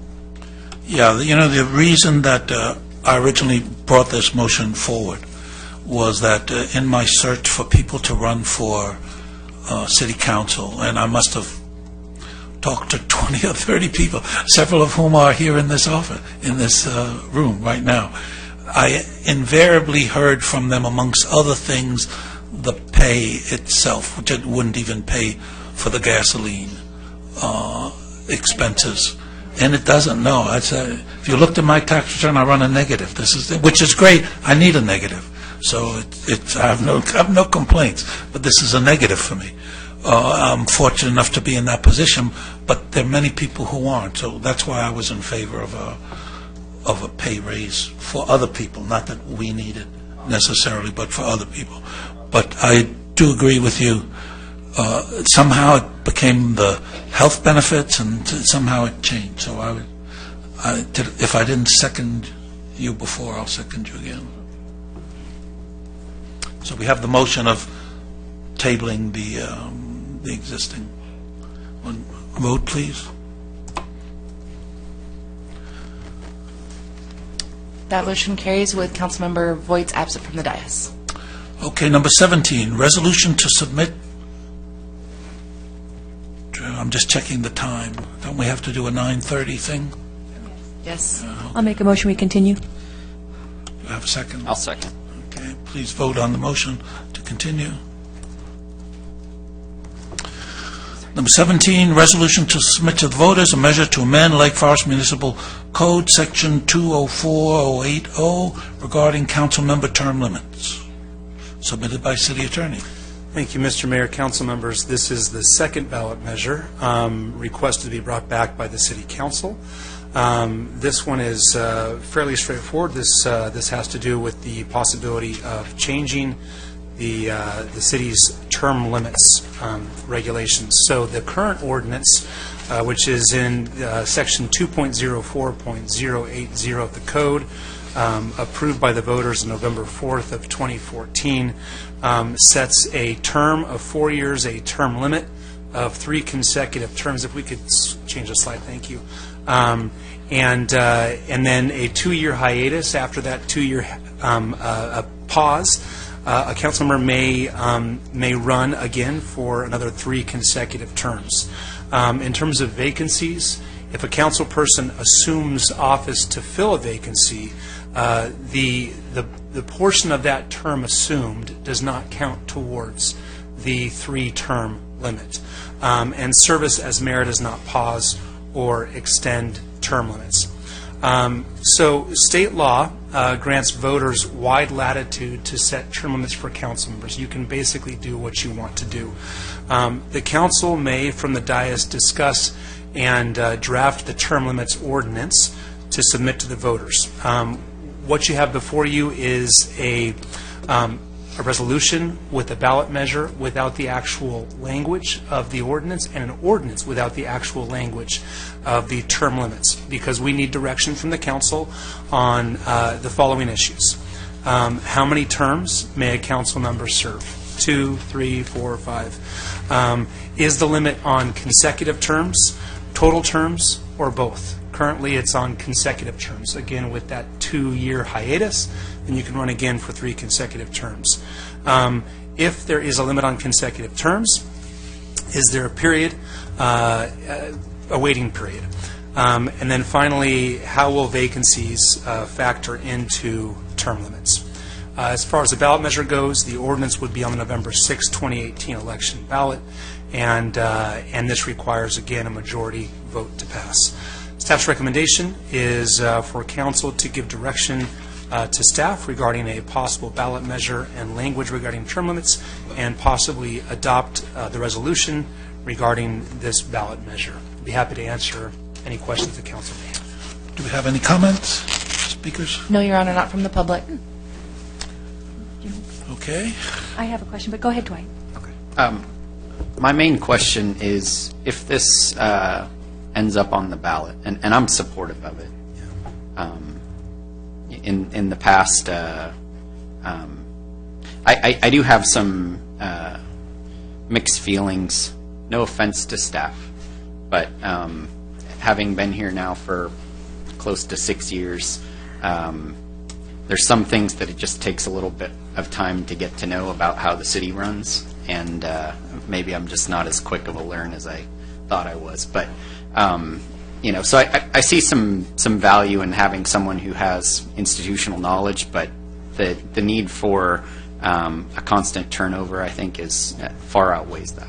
So I'm supportive of it. My question is, can something be crafted in such a way in this this ballot measure that would preclude us that are already here from serving more than 2 terms, or does it start when that measure actually passes? So is there any way to grandfather in all of us other than, our choosing to ourselves? Yeah, it's a very good question. So, Mr. Mayor, council members, you are currently subject to the existing ordinance.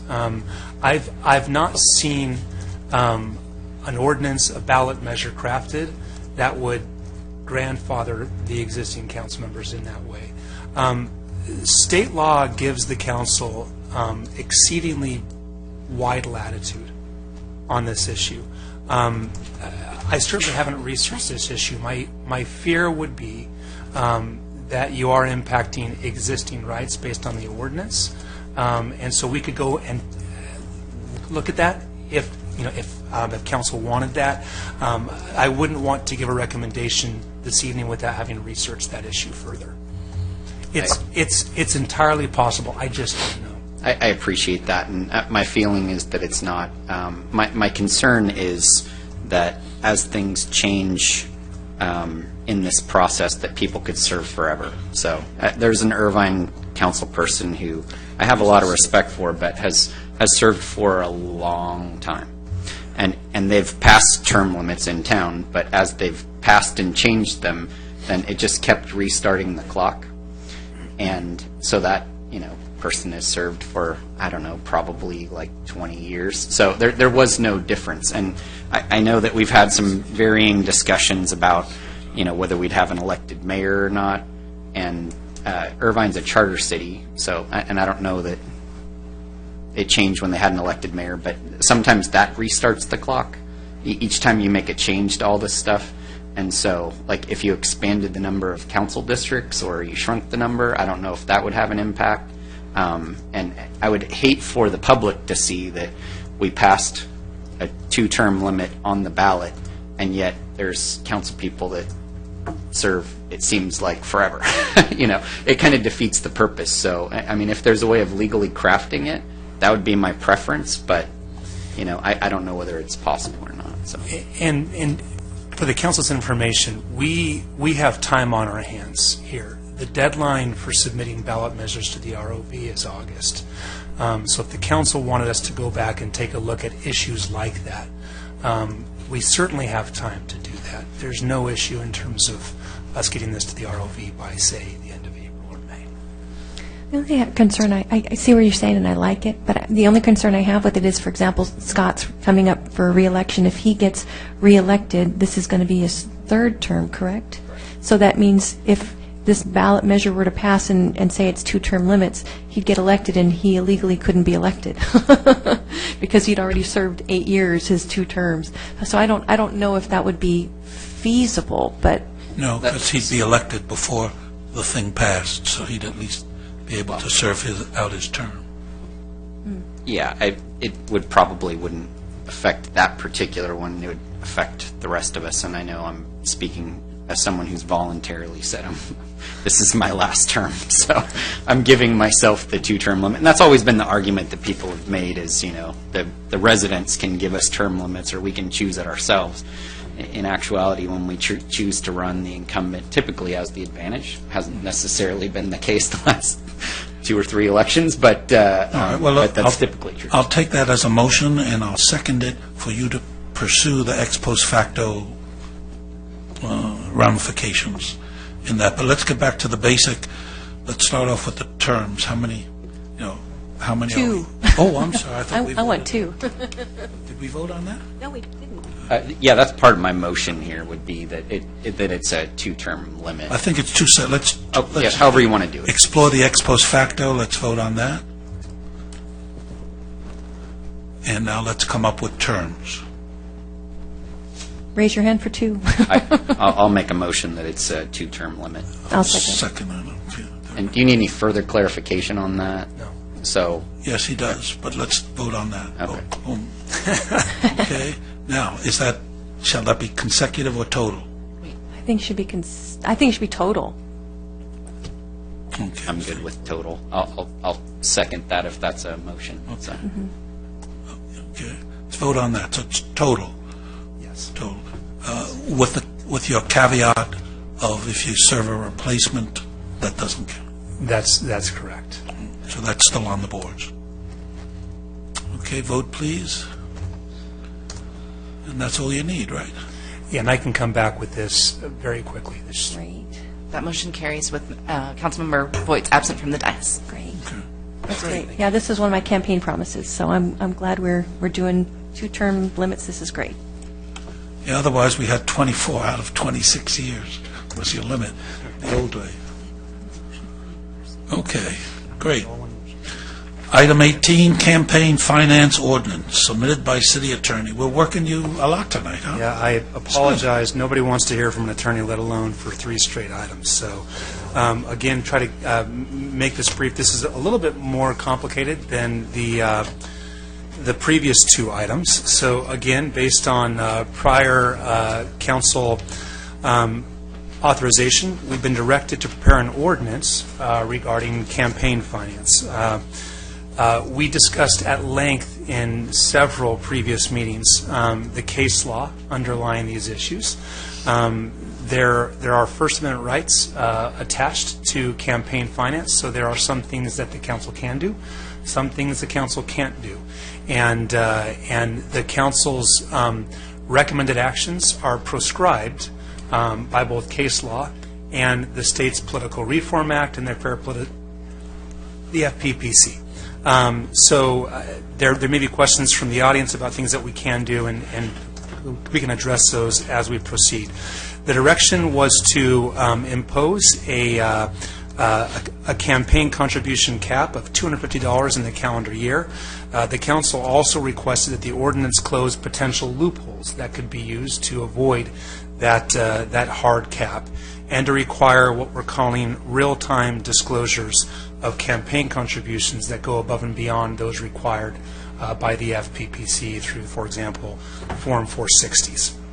So, the ordinance proposes adding a new Chapter 2.19 to the Lake Forest Municipal Code regarding campaign finance. As mentioned previously, the operative sections would foremost include a campaign contribution limit of $250 in a calendar year to a council candidate or his or her controlled committee.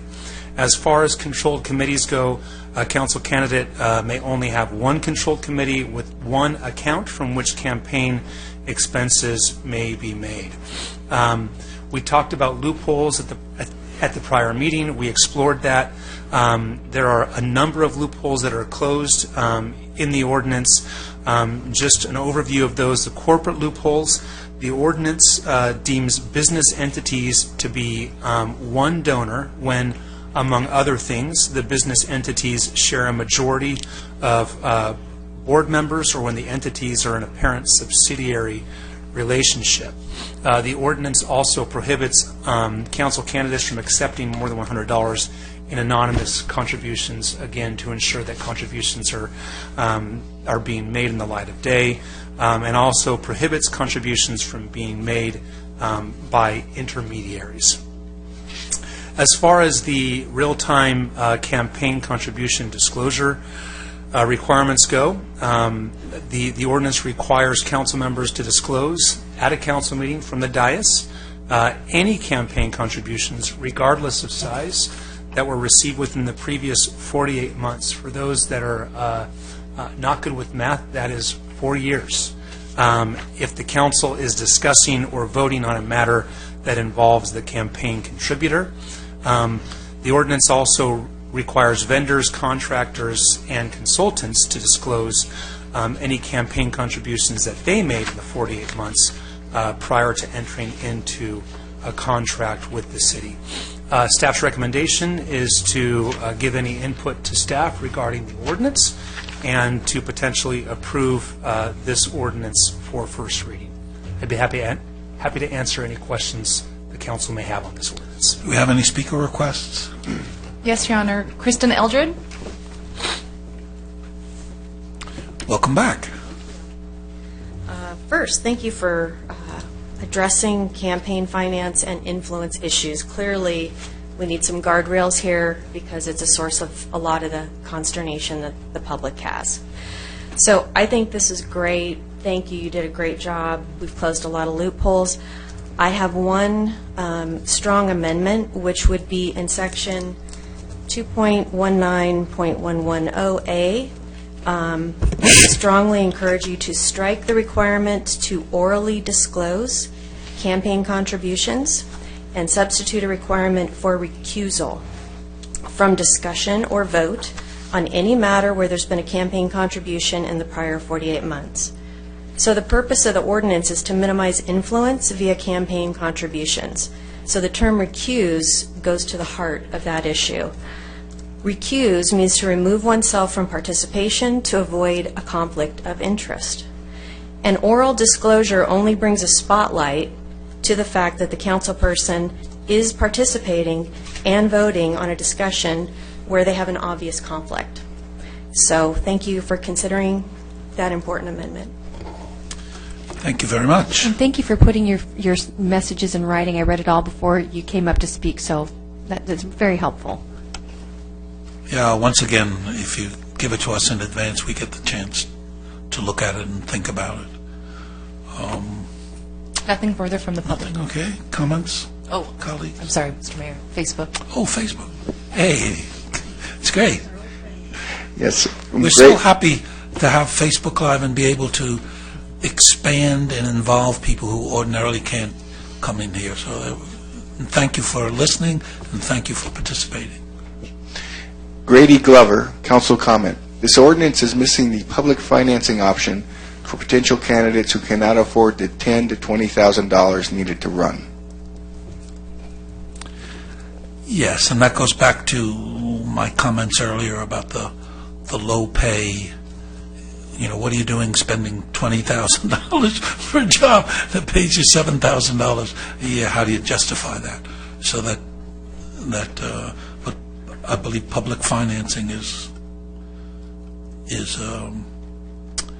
beyond that. But I did have an idea the other day. For those of you who were here when we got one of those lobbyists here, LSA, I believe it was, and I kind of drilled them about why do they give money and how do they do it, and they basically said, well, people ask and we give them the money.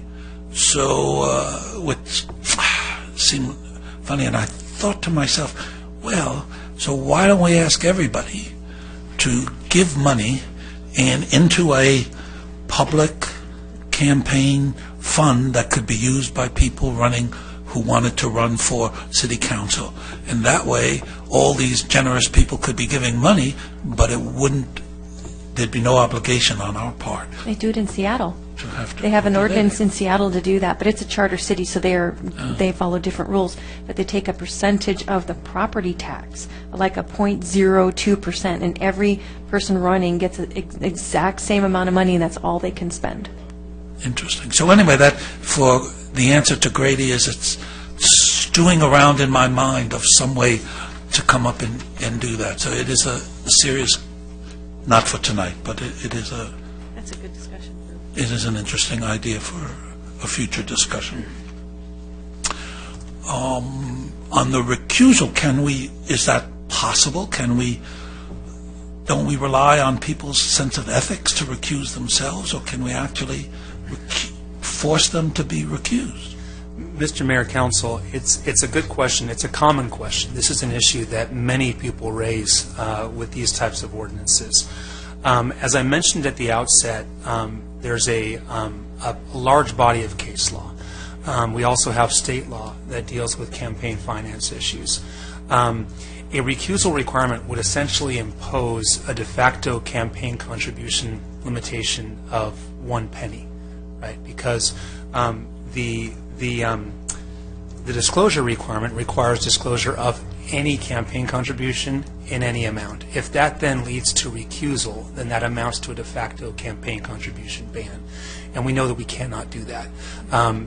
The reason that we can only require disclosure is because the FPPC and the Political Reform Act, that law and that entity govern conflicts of interest and issues of recusal in California.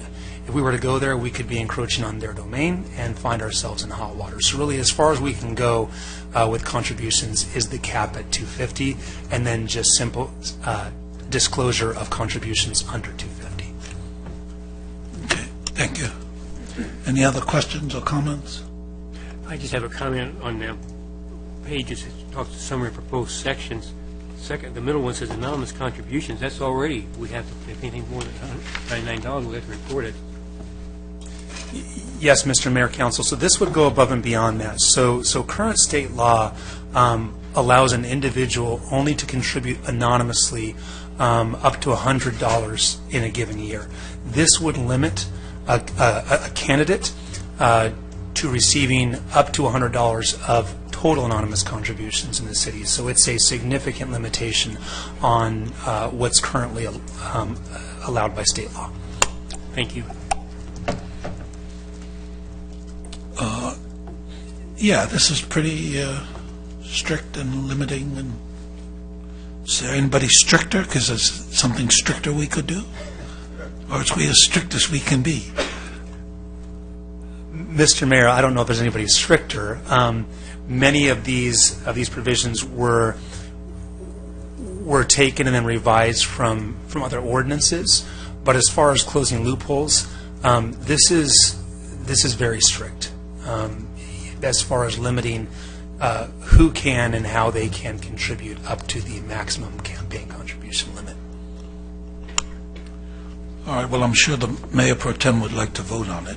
So I've got some comments, so while we're waiting for her to come back. My position hasn't changed. I just want to state it one more time for the record, and that's that I'm not supportive of campaign finance restrictions, because I think that what it does is it pushes the donations out of the light. To think that the dollars are going to go away, that people aren't going to support candidates, is just not the case. So, and that's on both sides of issues. I mean, a lot of the frustration that we've seen in this room over the last few years has been people supporting me or people supporting someone else, and that money hasn't necessarily flowed through campaigns.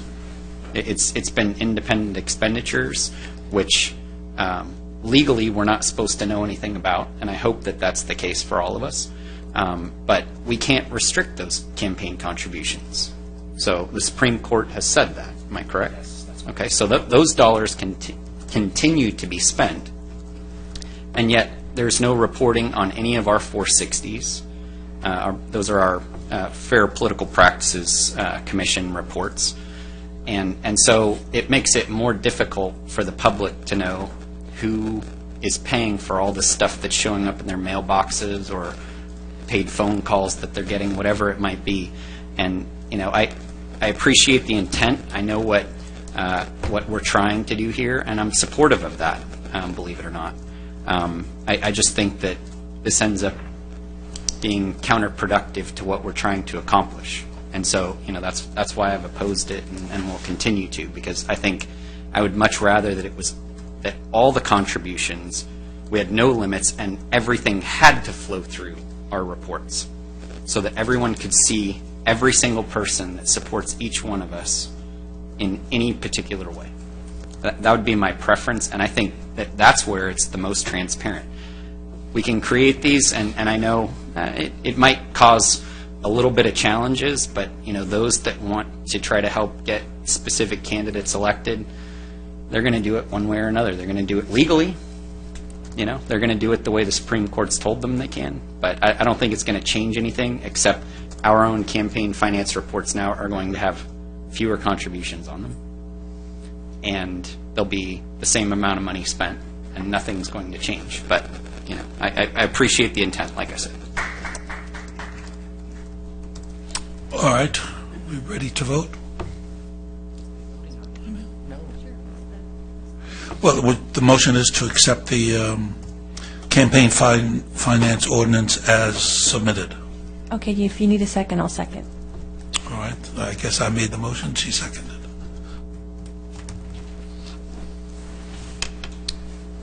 That motion fails with Councilmember Cagley and Councilmember Robinson opposed.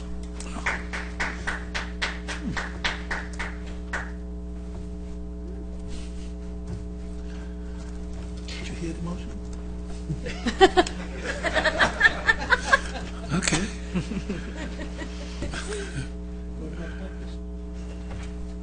Okay. Item, so much for the Gang of Three, huh? Discussion of redistricting, item 19, submitted by city manager.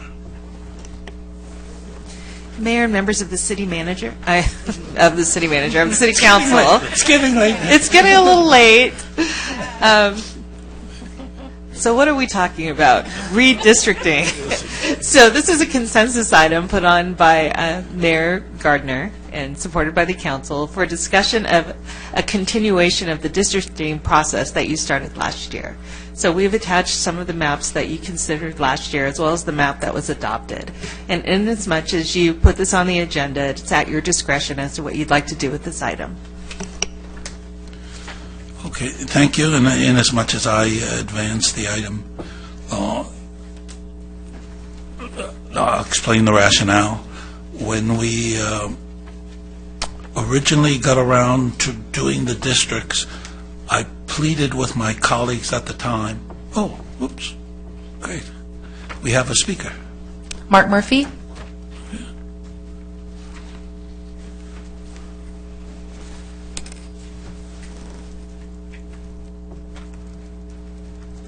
Welcome back.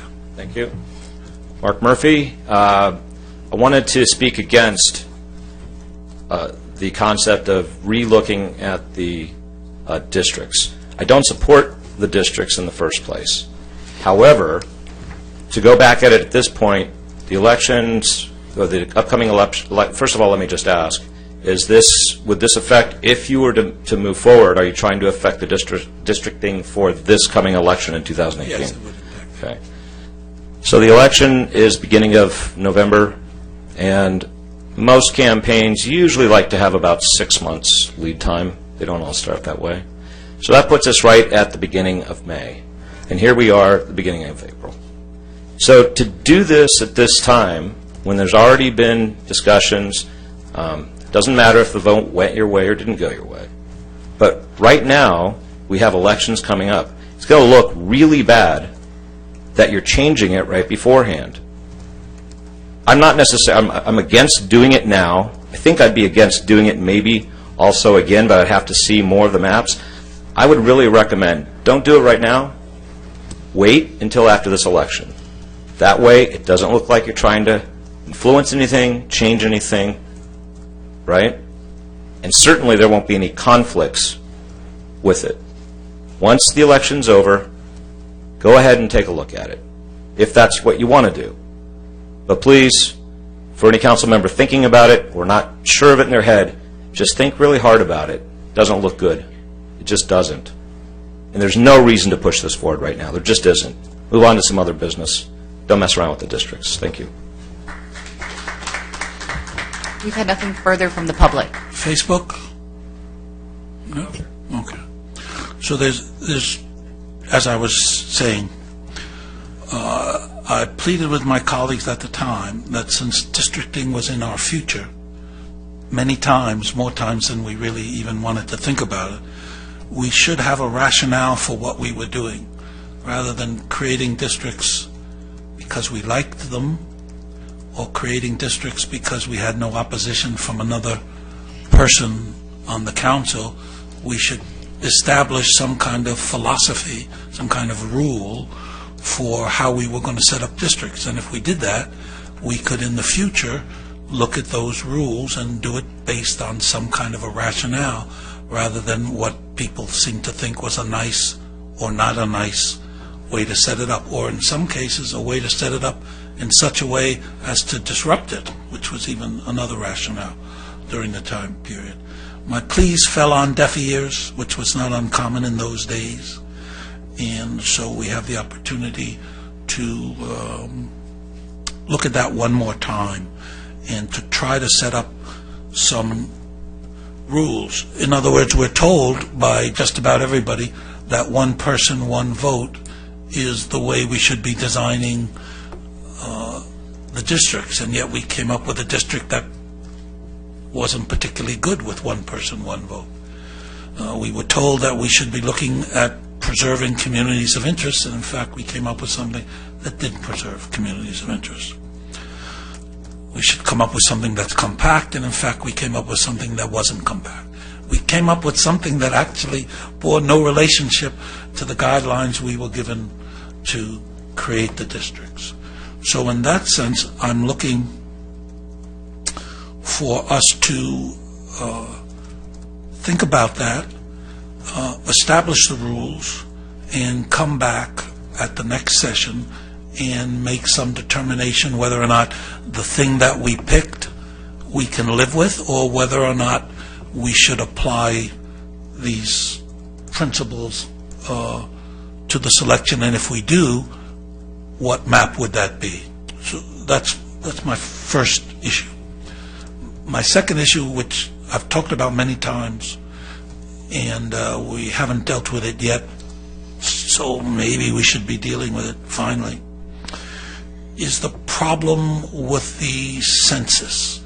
So the way it's going to work right now, we've got a district plan that comes up in 2018, and people are going to vote on that by districts. Nobody really knows what district they're in yet, but at some point they will. But in 2018, it was our initial idea, I think it was your idea to start with, and that seemed right at the time, that we'd be voting on what to do in 2020. So that whatever we came up with, if we came up with, and the reason we stayed with 5 districts and no citywide mayor, and again, I believe that was Councilman Robinson's idea, is because that was the most natural thing that we had going now. So we were continuing that until November. November was up for grabs. Could come back with 7 districts or 4 districts, and a citywide mayor could come up with anything, which would take place in 2020. And then in 2020, there's a census that in 2022 makes us go through the districting process all over again, without principles, unless we move forward now. So what that does for the voters is that means you're going to be in one district in 2018, and then we're going to shuffle the pie in 2020 based on what you decided in 2018, and then whatever you did in 2018 and 2020, we're going to shuffle it again in 2022 because the new census came in and all the Baker Ranch, etc. That seems like, to me, looking at that, a little bit too much shuffling, and although I suspect many people will be in the same district, it just makes the districting process a pain in the neck to a lot of people. So, secondarily to the discussion of do we have principles or are we just doing what we like to do, the second thing is I believe we should decide are we going to subject people to this 3 times change? Or if not, what do we put on the ballot in 2018? Does that affect the 2022, and we stick with whatever we're doing in 2018 to 2020, so that people get 2 shots of that and only 1 change? So those are the 2 issues. We could discuss them tonight, but I thought I'd raise them tonight, and we could come back at the next meeting and have a more robust discussion. And I would propose that, Your Honor, it's getting awful late. The public's going to want to make comments on this, too, I would think, when they see it more on the agenda. I think we should go ahead and move this out to the next council session, be my recommendation. I'll second that. It is getting late. Okay. All right. Can we vote on that? Okay. And can, in the report, so that people, the public, have a idea, can you somehow take the words that I said here tonight in all their glory and put them into a report so people understand, what we'll be talking about? Yeah, the proposal, that they understand that we're about to do a triple change, and what, do they like that idea? Maybe some people do. And do they like, so I think that would be better rather than people just coming and we throw the district in. That brings us to item 20, a discussion of a citywide wireless master plan, asset list, and lease rates for small cell facilities. That's a lot to say. Submitted by the city manager. Mayor and members of the council, we have an extremely quick report from our assistant to the city manager, Carlo Tomaino. I like you better now, Carlo. Talk fast. Thank you, and good evening, Mayor and members of the City Council. So a few months ago, the city awarded a contract to a company called 5 Bars, or now called XG Communities, to help us with our wireless deployment model for small cell sites. Staff and 5 Bars have diligently been working on the wireless master plan, the asset list, and a lease rate analysis, which we've attached for your information. We are recommending that the City Council exercise discretion in the adoption of the wireless master plan and the asset list, which are required to be adopted by the city pursuant to the contract with 5 Bars. In addition, what we've done relative to the asset list is point out that your City Council direction was to use the existing city-owned assets for the deployment model. As you know, we have a limited inventory, so there's the option in the asset list to expand that to other major arterials and collector roads within the city by having 5 Bars construct new street light poles where it's warranted to expand the deployment of the wireless network. That's at your discretion. So that concludes my brief presentation. We also have Mr. Greg Simon with 5 Bars, who's been diligently waiting in the audience for his opportunity to speak. Thank you.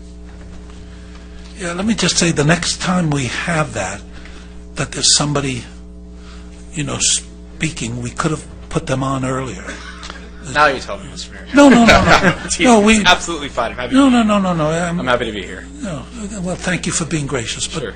Generally speaking, I'd like to know that in advance so we could push that up earlier. And there were, okay. Oh yeah, no, that's fine. I appreciate that very much. Thank you, and I am happy to be here.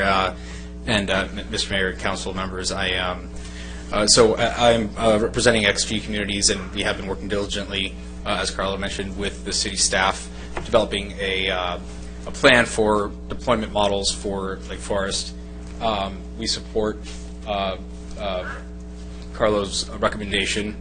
We think that there's an opportunity to develop a robust plan outside of what is currently the city asset list, which is relatively limited. So we recommend to the council that the recommendation as it has been presented be upheld, be passed. Okay, thank you. Just stay, just in case there are some Certainly. questions. Yes. Do we have a speaker requests? It is Mr. Simon. Oh, just, okay. Questions from the council? Just more of a comment. I don't have Sure. a question for the speaker, no. Okay. So, just more of a comment, and I appreciate you being here, sir. Just to be clear, when we took the vote on this the first time around, I wasn't supportive of the the contract with 5 bars. Not that I don't feel like you all, do a good job at what you do, but I felt like the staff was doing a more than adequate job of negotiating these agreements themselves, and I felt like the percentage was too high, and I felt like it should have been significantly lower. There was a lot of concern about the state legislation at the time, and I felt like we rushed something through. This item isn't approving the contract or anything like that. It's just, how we would move forward. And, at this point, I think I'm still a no vote on the overall thing. I don't want to expand the city asset list in any way. I'm fine with the way things are, but I know that I was in the minority the last time, so I might be in the minority this time as well. So that's all I have. Comments? Did you want to make that a motion? My motion, I guess, is to just table the item. I don't want to move forward with it. So. Okay, do we have a second? I'll second it.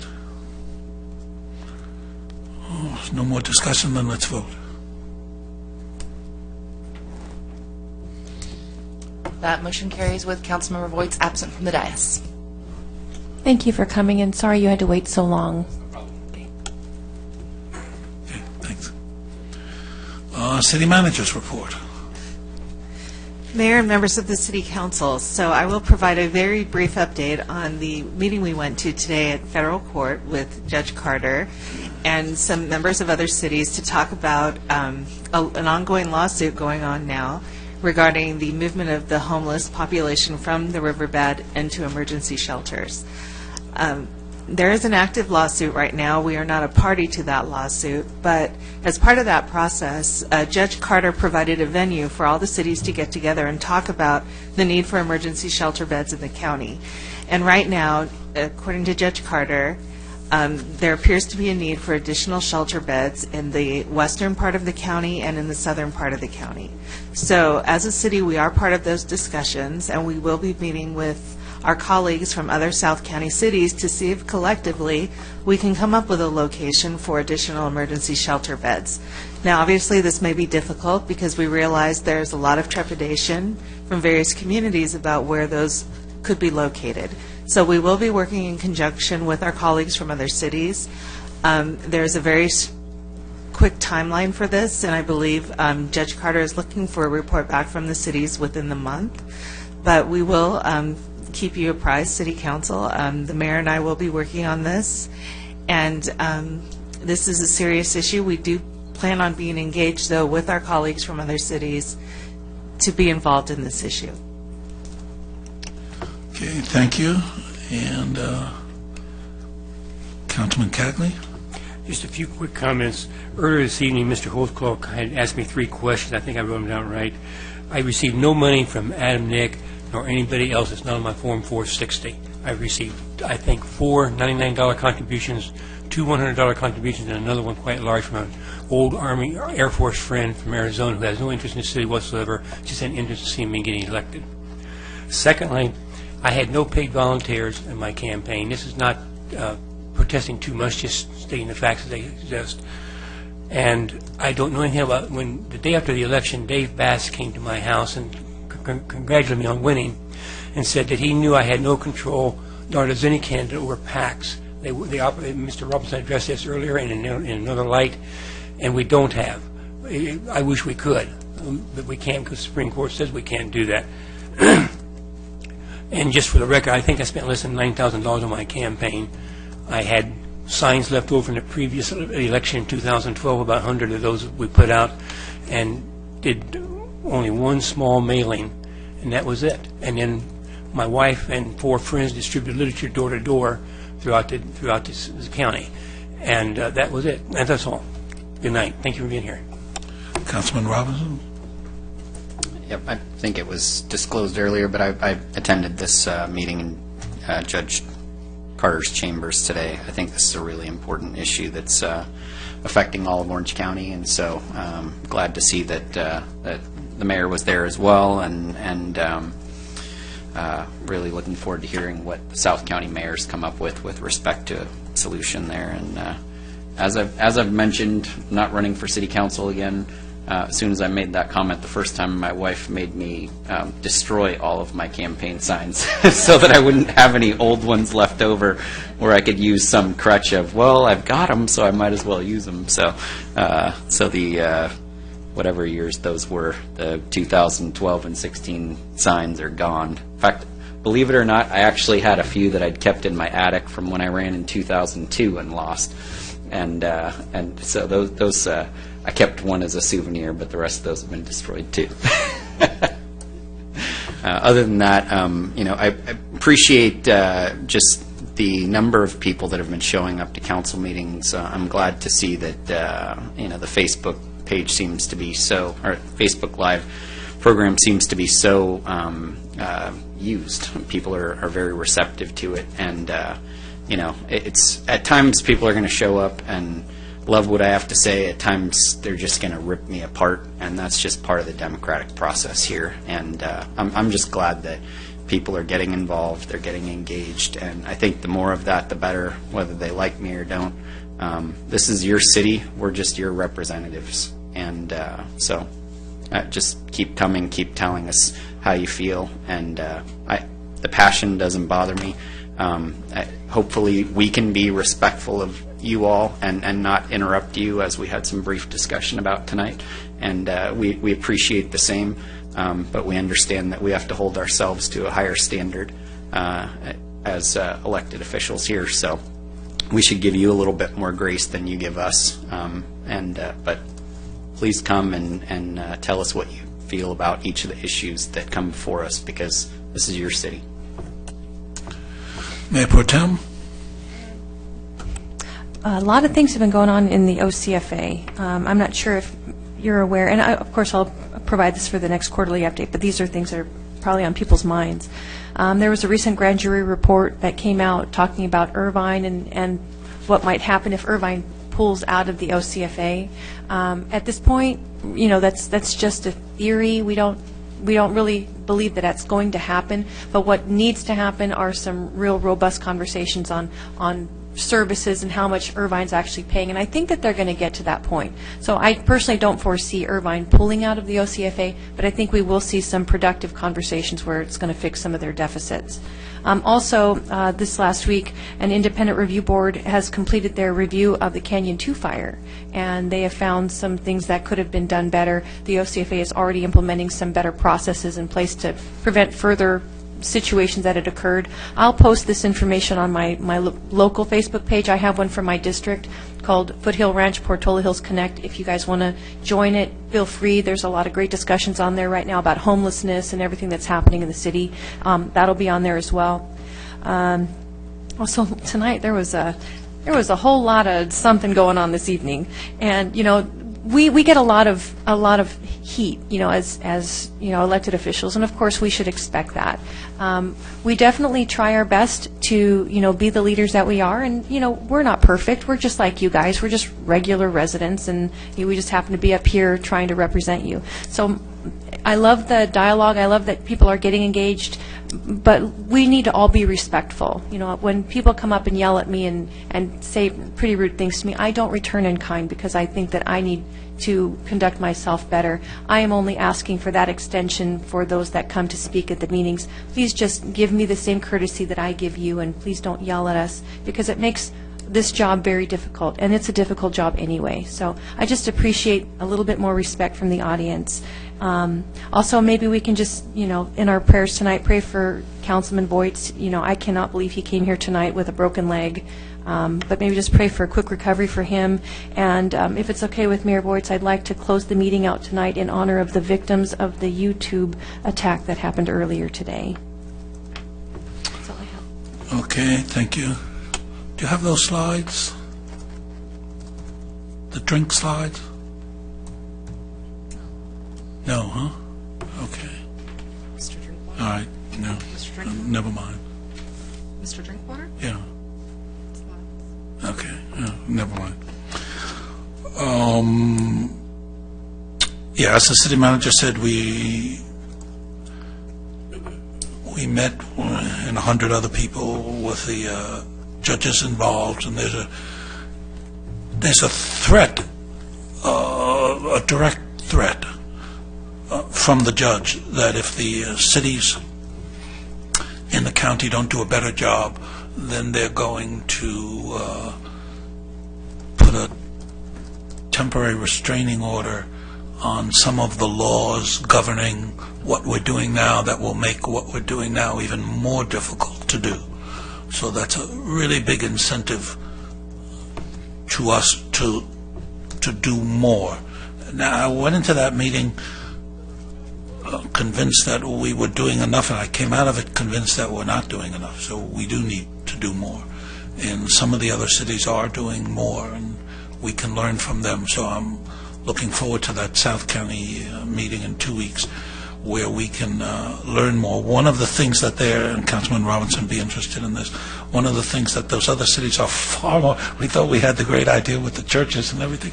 Other cities are far more down the line for that, and have been doing that for quite a while, and in fact can link us up in networks for us to do that in this city. That will make us doing that in this city a lot easier to do.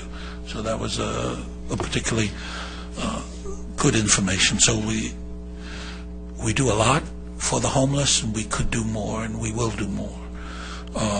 On the sanctuary city, we've handed that to the attorney, and that'll be coming back to us next week. Another issue that people seem to be besieging my email box with is net neutrality, and I've also passed that on to the city manager, and I hope at some point we'll come back to that as well. So thank you all for being here. Thank you to those of you on Facebook. We do everything in our power to increase the transparency and the communication between what we're doing and what you're doing. So we welcome your comments, but I have to reinforce what the Mayor Pro Tem, if you really want to be respected, act respectfully. If you want to be treated seriously, act seriously.